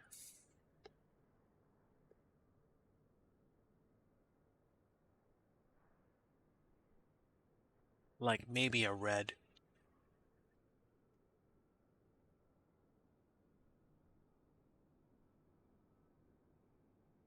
Something like that.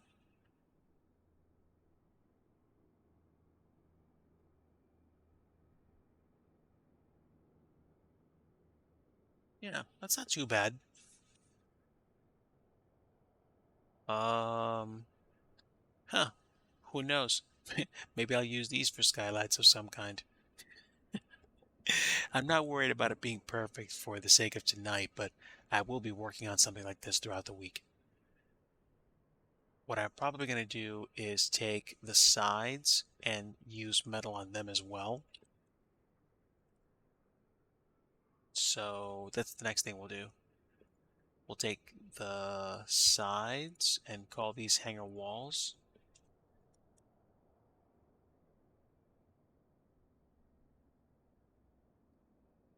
Okay, hanger wall outer.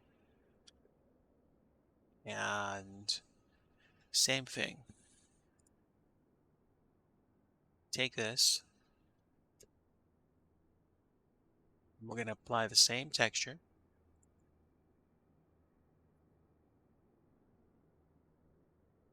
Before we put any effects, it'll just be easier to fix the orientation first.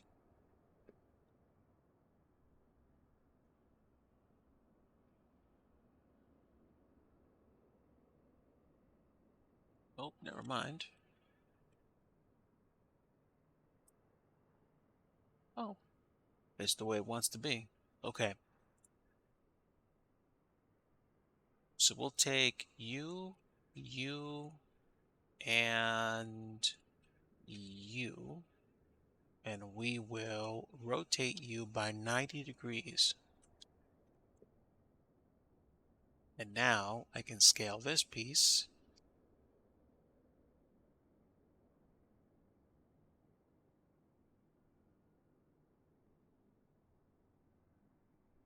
And then try to eyeball it so that the other pieces look very similar.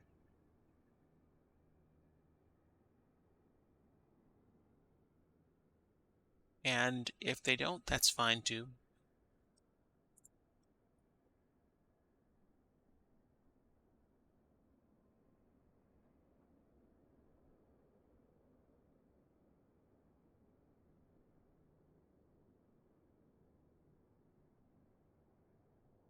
Yeah, probably best not to freak out about it too much.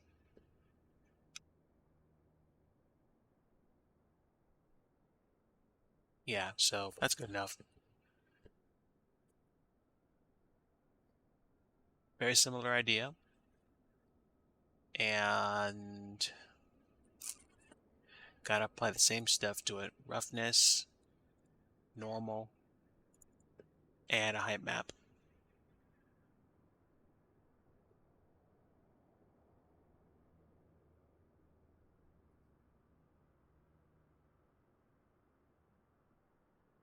Very similar on this side, but instead of having to pick the textures again, we can just use hanger wall outer and bam.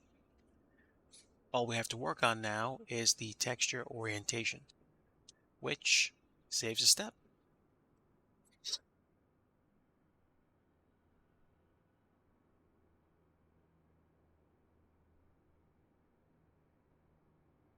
Rotate it 90 degrees, and there we go. You're first.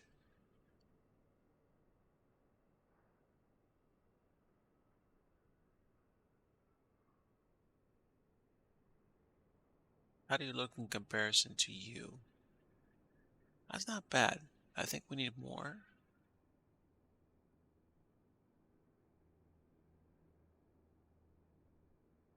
That's pretty close.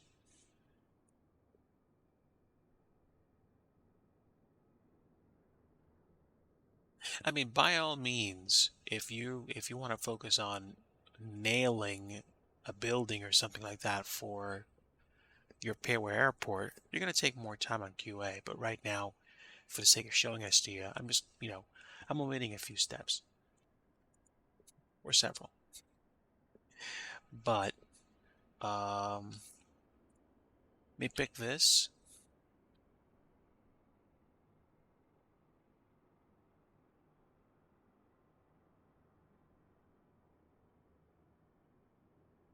Now it's going to be a little bit different. We're going to say hanger, wall, rear. And instead of using metal there, we're going to use either like concrete or like stucco / plaster. I think concrete's fine. So, wait, concrete? How much concrete? Maybe.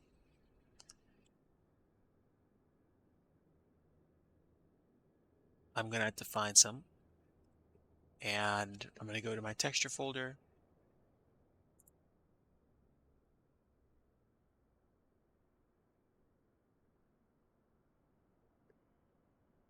Not plaster. Not a beige wall. Yeah, it's going to be concrete. So, looking at materials.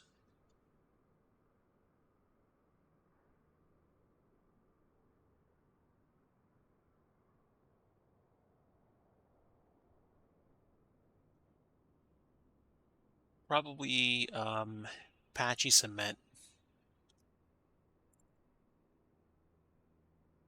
Base color, normal, and roughness. That should be all I need. Okay, here we go.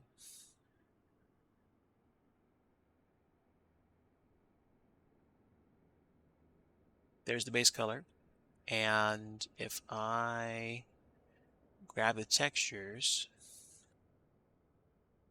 then before I forget, I'll also apply the roughness map. And the normal. One thing you want to watch out for when you're working with textures, if you're not doing something metallic with the texture, get rid of the metallic treatment unless you have a reason for it. Otherwise, it's going to make it look really, really glossy. So, there we are. Of course, I can always scale the texture to be a little better.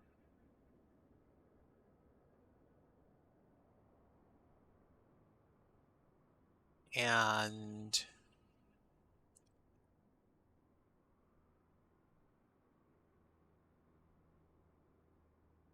I can apply a similar effect to the floor. So we will. But this time,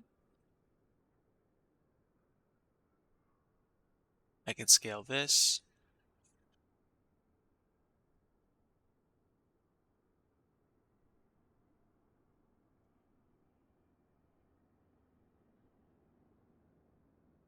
And now we have a concrete floor and a concrete rear wall. And this is what the inner. Yes, it is. Okay. Let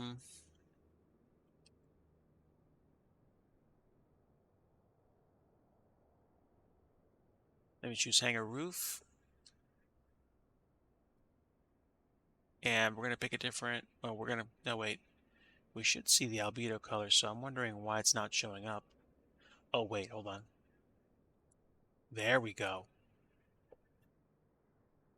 And I got to do the same interior treatment as well because it needs to be fixed.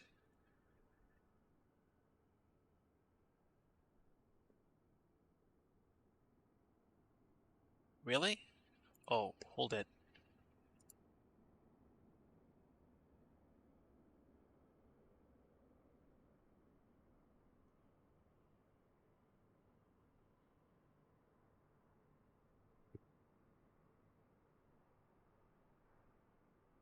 That's what I want.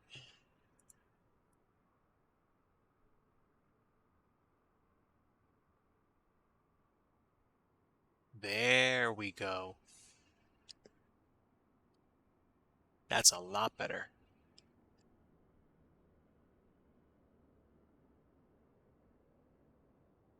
Go to the other side.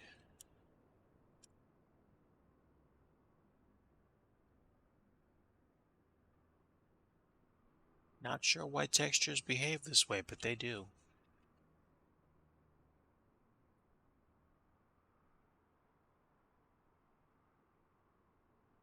Okay, it's just a little bit more work and then we're done.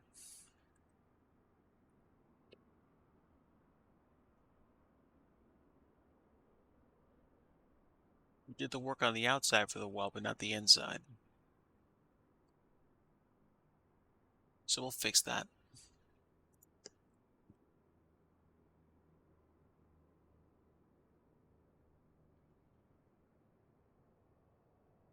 Also, it's got to be rotated. And that's it. That's good enough, I think. For that side, we'll fix this side. And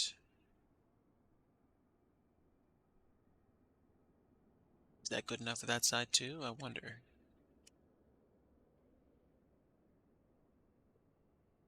It's a little bit stronger than I'd like it to be.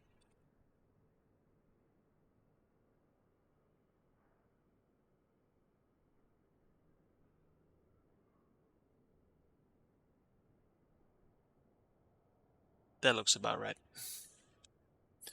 Okay, all I got to do is apply similar effect for the roof to the rafters.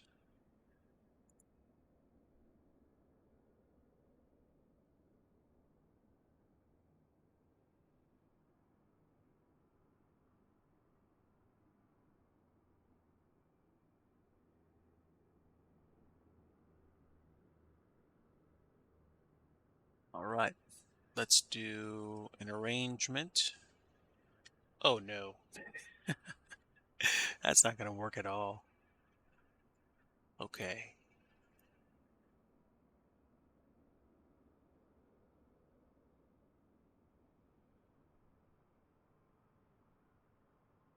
Hmm.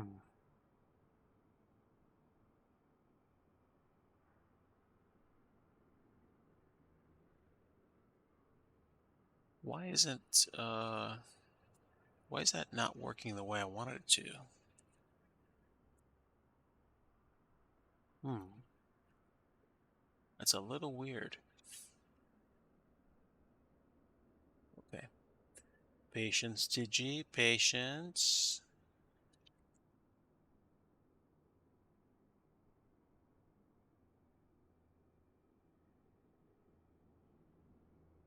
We're going to pick this and we're going to choose the faces we want. All the way here. There we go. Those are the faces I want. And are they pointed the way I want them to be pointed?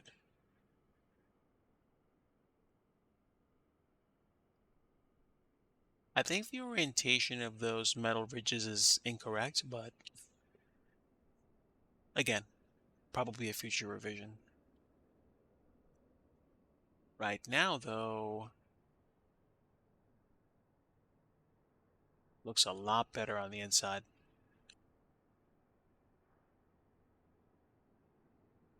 Oh, before I forget.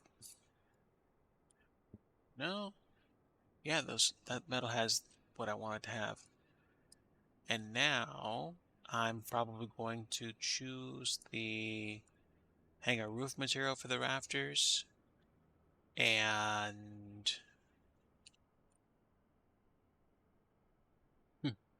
here we are.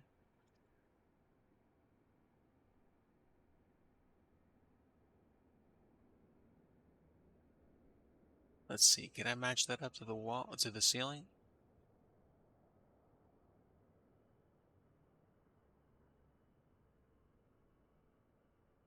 Not necessarily, but there we go. Last thing would be to make the hangar doors look good. And I think the hangar doors are going to be metal as well.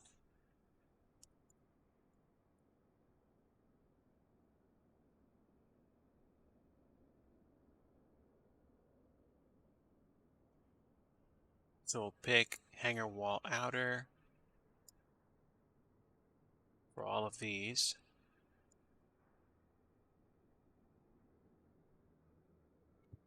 And I'll take the textures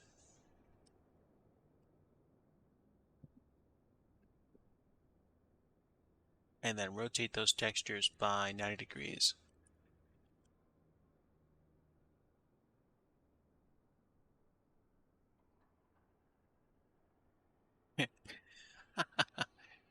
The textures, not the actual door. Okay. 90. And then scale them.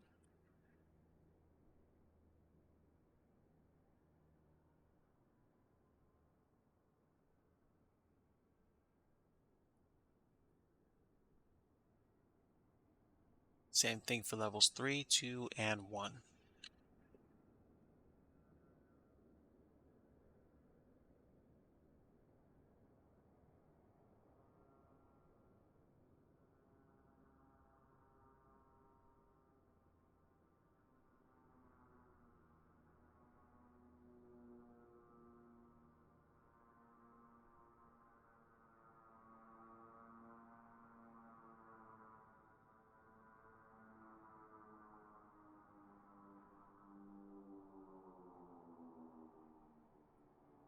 Oh, sounds like someone landed.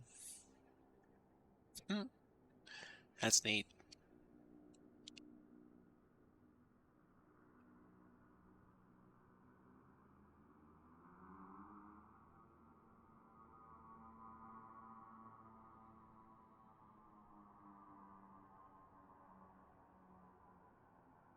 It's the one thing I haven't figured out about Blender, how to make the texture scaling consistent across different objects.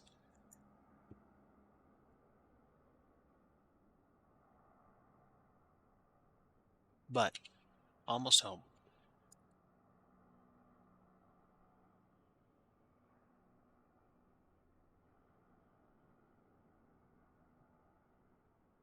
And 4 faces chosen. We're going to take those faces, rotate them, scale them,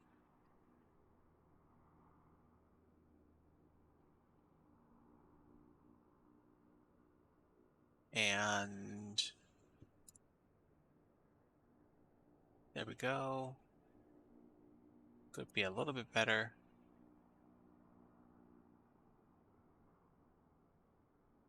And then finally, level 1.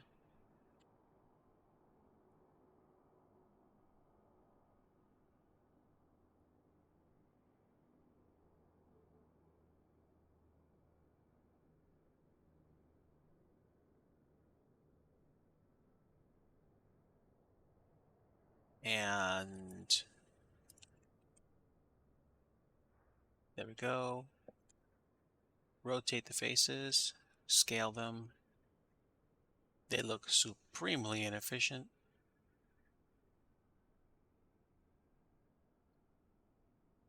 And there you go.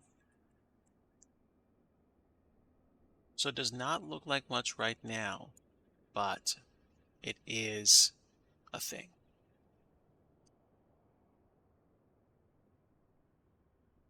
So what am I missing?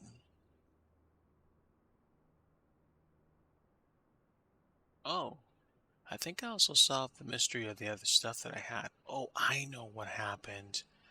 I haven't applied my changes to this. Okay.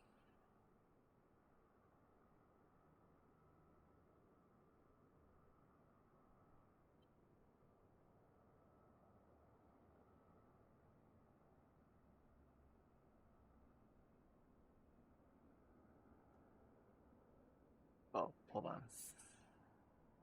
That's better.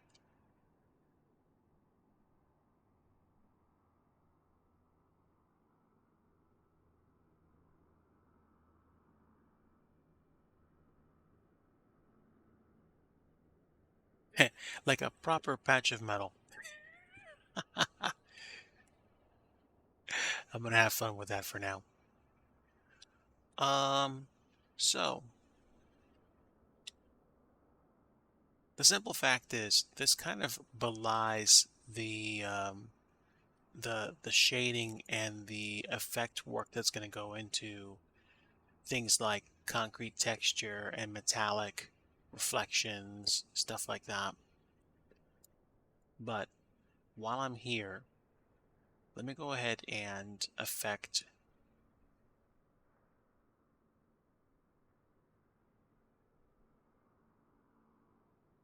what this should look like.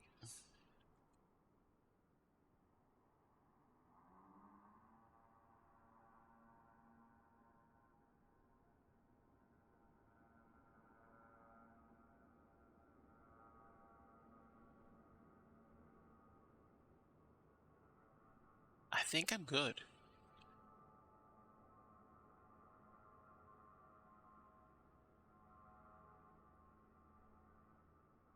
All right, folks, give me just a bit. I need to save this, and we're going to go ahead and actually export it and see if we could stick it in the sim.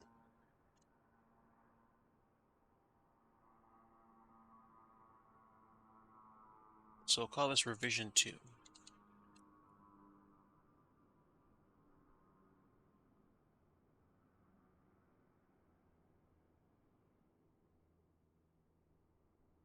All right. Because we added texture to this object, we're going to need to exit the sim and actually build it from the outside. So I'm going to go back to the menu for a bit while we get ready.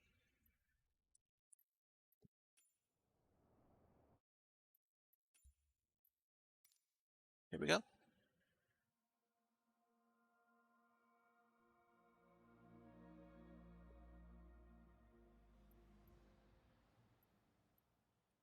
So in order for me to actually make it something I can import into the sim, I need to export it appropriately. And we have created a hangar with a roof, a concrete rear structure, a hangar with metallic walls and rafters. And I can export it now.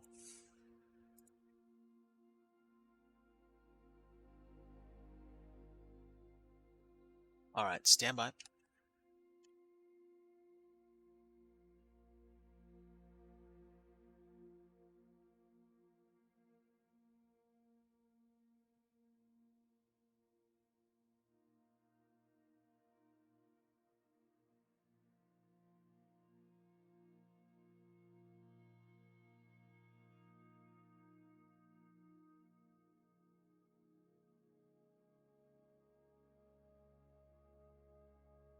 Get rid of GUID.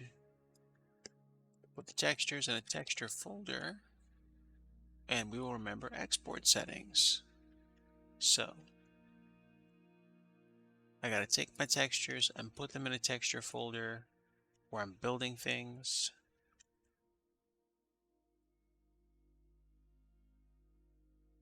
And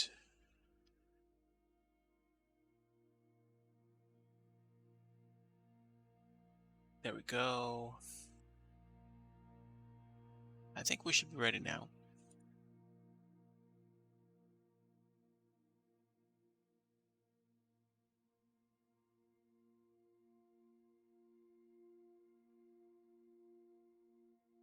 All right, I'm double checking the file which was generated.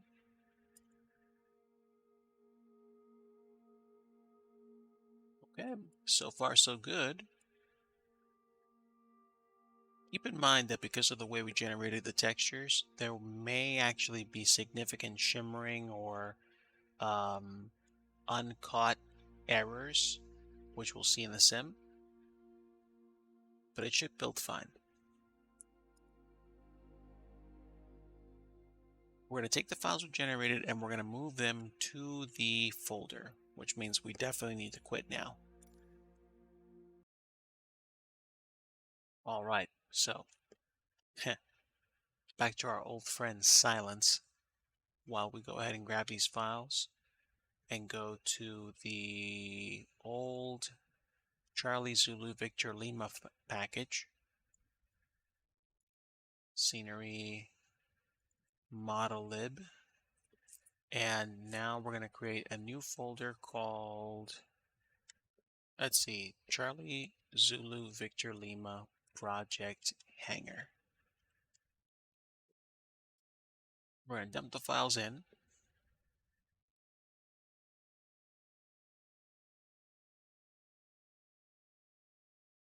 And we're going to get rid of the Blender files since we don't need them.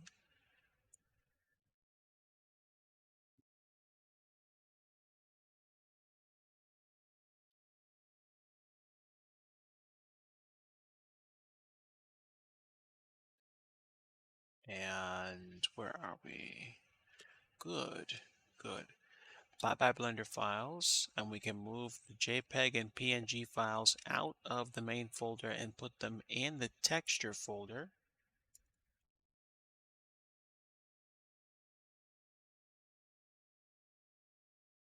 And now we have some new textures that we weren't using before. The last step is that I run a file called fspackagetools.exe, which I might not even need to do anymore, but that's just a part of what I've done in the past. So here we go. Ooh, excuse me, actually.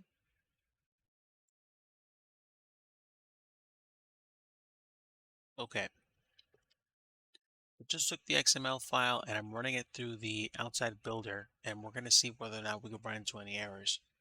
If I set up the textures correctly on the polygons and the textures are the correct dimension and shape, which they normally would be, we shouldn't have a problem. Okay, we got 31 done. Only one thing was skipped. And it was a clear coat extension. So I don't think I'm worried about that. As long as stuff isn't missing, we should be okay. I'll press enter. And now, folks, we're going to see what it looks like in a sim. So what, the past hour and a half is going to come to fruition right about now.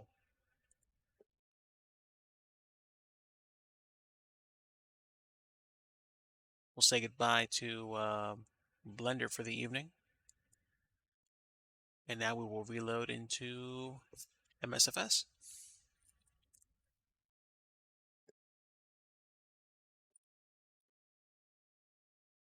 By the way, folks, if you happen to know any of my my friends on Twitch, Motosua has been somebody that I've watched on Twitch for a while, who I've appreciated as a friend and as a fellow flight simmer. Motosua has not been feeling well over the past several months, and I am praying for his healing and recovery. And I'm pretty sure his community misses seeing him on stream. He streams as usually like you don't see his actual face. He streams and he looks like a Shiba Inu dog, but his community and just the sense of warmth and love that you get from his character is just infectious. I'm sincerely praying that he has a complete recovery in Jesus' name, and I hope to see him again on stream soon.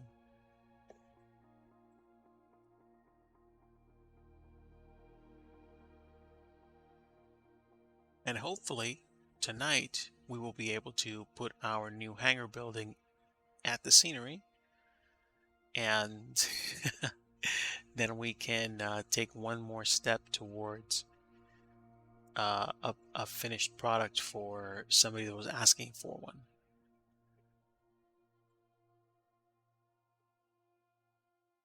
But folks, again, thank you so much. Tonight has been absolutely incredible.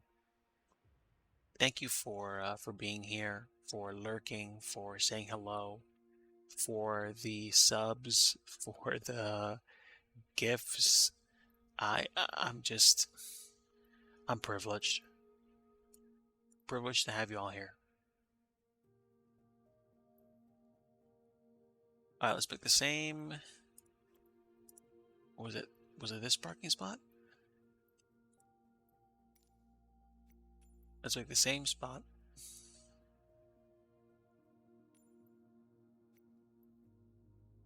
Oh, there we go. I wanted that spot.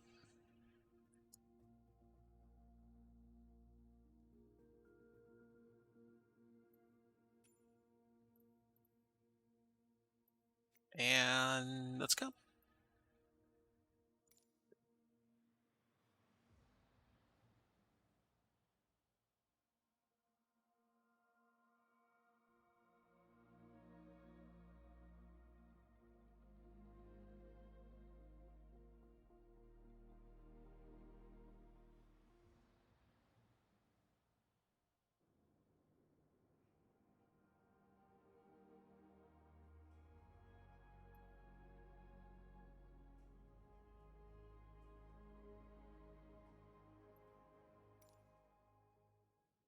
Okay, so the difference here is that instead of just kind of flying around the scenery, we're going to go ahead and actually open the project. So I have to find it. Give me a bit.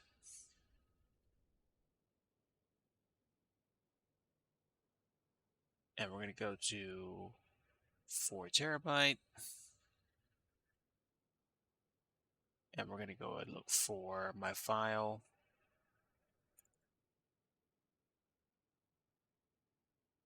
And we're going to open my file.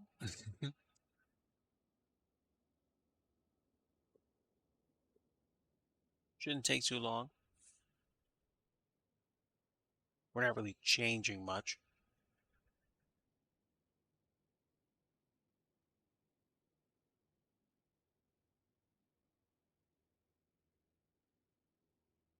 Let's open up the BGL file.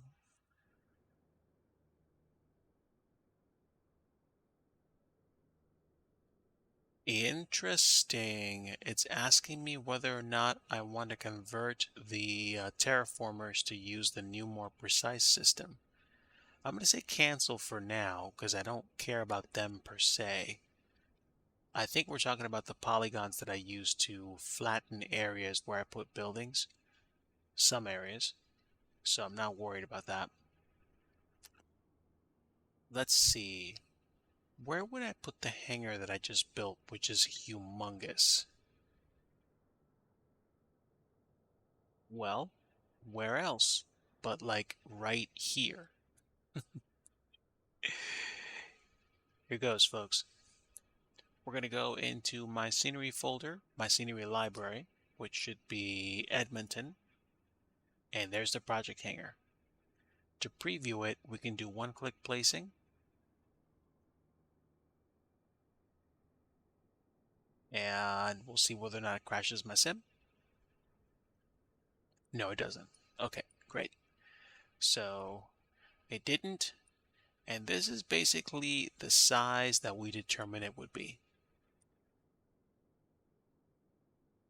It is a rather long hanger, and it's so long, in fact, that it's cutting through the fence. But that's okay. Where else could I put it?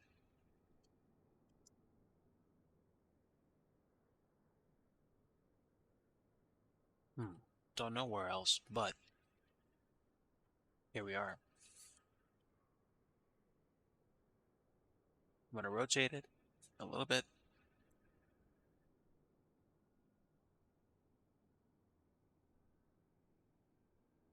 And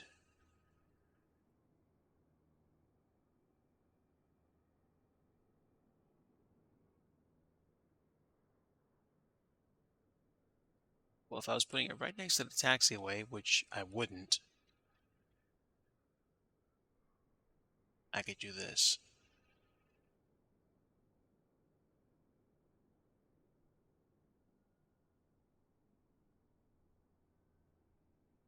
But there's an idea of the size. If you're in a little plane like a 172, this is about as big as it's going to look to you going past. And if you go in, barring any issues with terrain,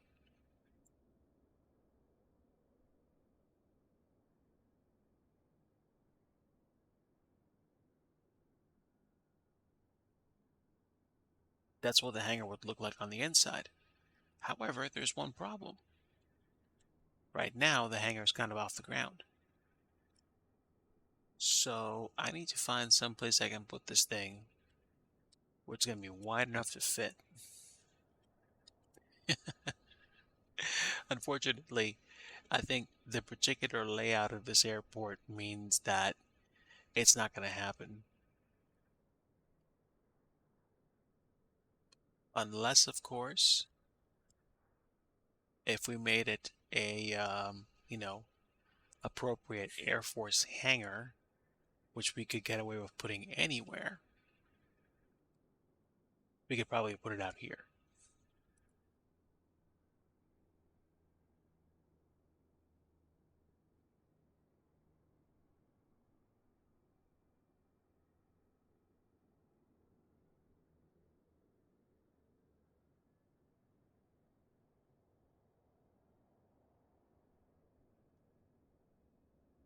Um, yeah, yeah. Don't know where to put it, but again, it's not something I'm worried about entirely. But this is basically what the process is of taking an idea from start to finish to create a basic, workable object you can insert into the scenery. These are the textures that I used. This is the metallic mapping that I'm using for the roof. This is the interior. And we haven't even gone into the discussion of topics like adding environment occlusion so it doesn't rain inside your hangar. There's a lot more to be done, but at the same time, this is step one. So, not a bad place to start, and for that matter, not a bad place to end tonight's stream. Folks, thank you so much for stopping by and saying hello. Really appreciate your company. Appreciate having you aboard. And I am grateful, very much grateful, for being able to spend time with you and for you guys stopping in and saying hello. Um, Even for the folks that lurked, thank you for raising my view count. And that about does it for me. I don't know if I'm going to be streaming tomorrow. Depends on how I feel. I got to get something taken care of. And if I'm in an okay mood and I'm not hurting too much, I will probably fire up the sim. Whether or not I will be on the microphone is a different story, but usually during the week when I do scenery dev streams like this, it's usually without the microphone. I used to stream a lot on the weekends So I might do another microphone stream tomorrow night. If I don't, the next stream after that would either be Thursday or Friday. I think I'm shooting for Friday if I do a stream tomorrow, and then I'm usually, not streaming on Saturday. Um, these days I tend not to stream on Sunday just because of things I do to get ready for the week. But there it is. Um, folks, thank you again so much. Again, Mustafa, Pierre Luck, Creepy Kirk, everybody that fell asleep because it is late on the East Coast. Everybody that fell asleep. Um, thank you so much for being here. Really appreciate it. Appreciate your being in the community. You have helped me by being here, by checking the occasional joke or the occasional insight.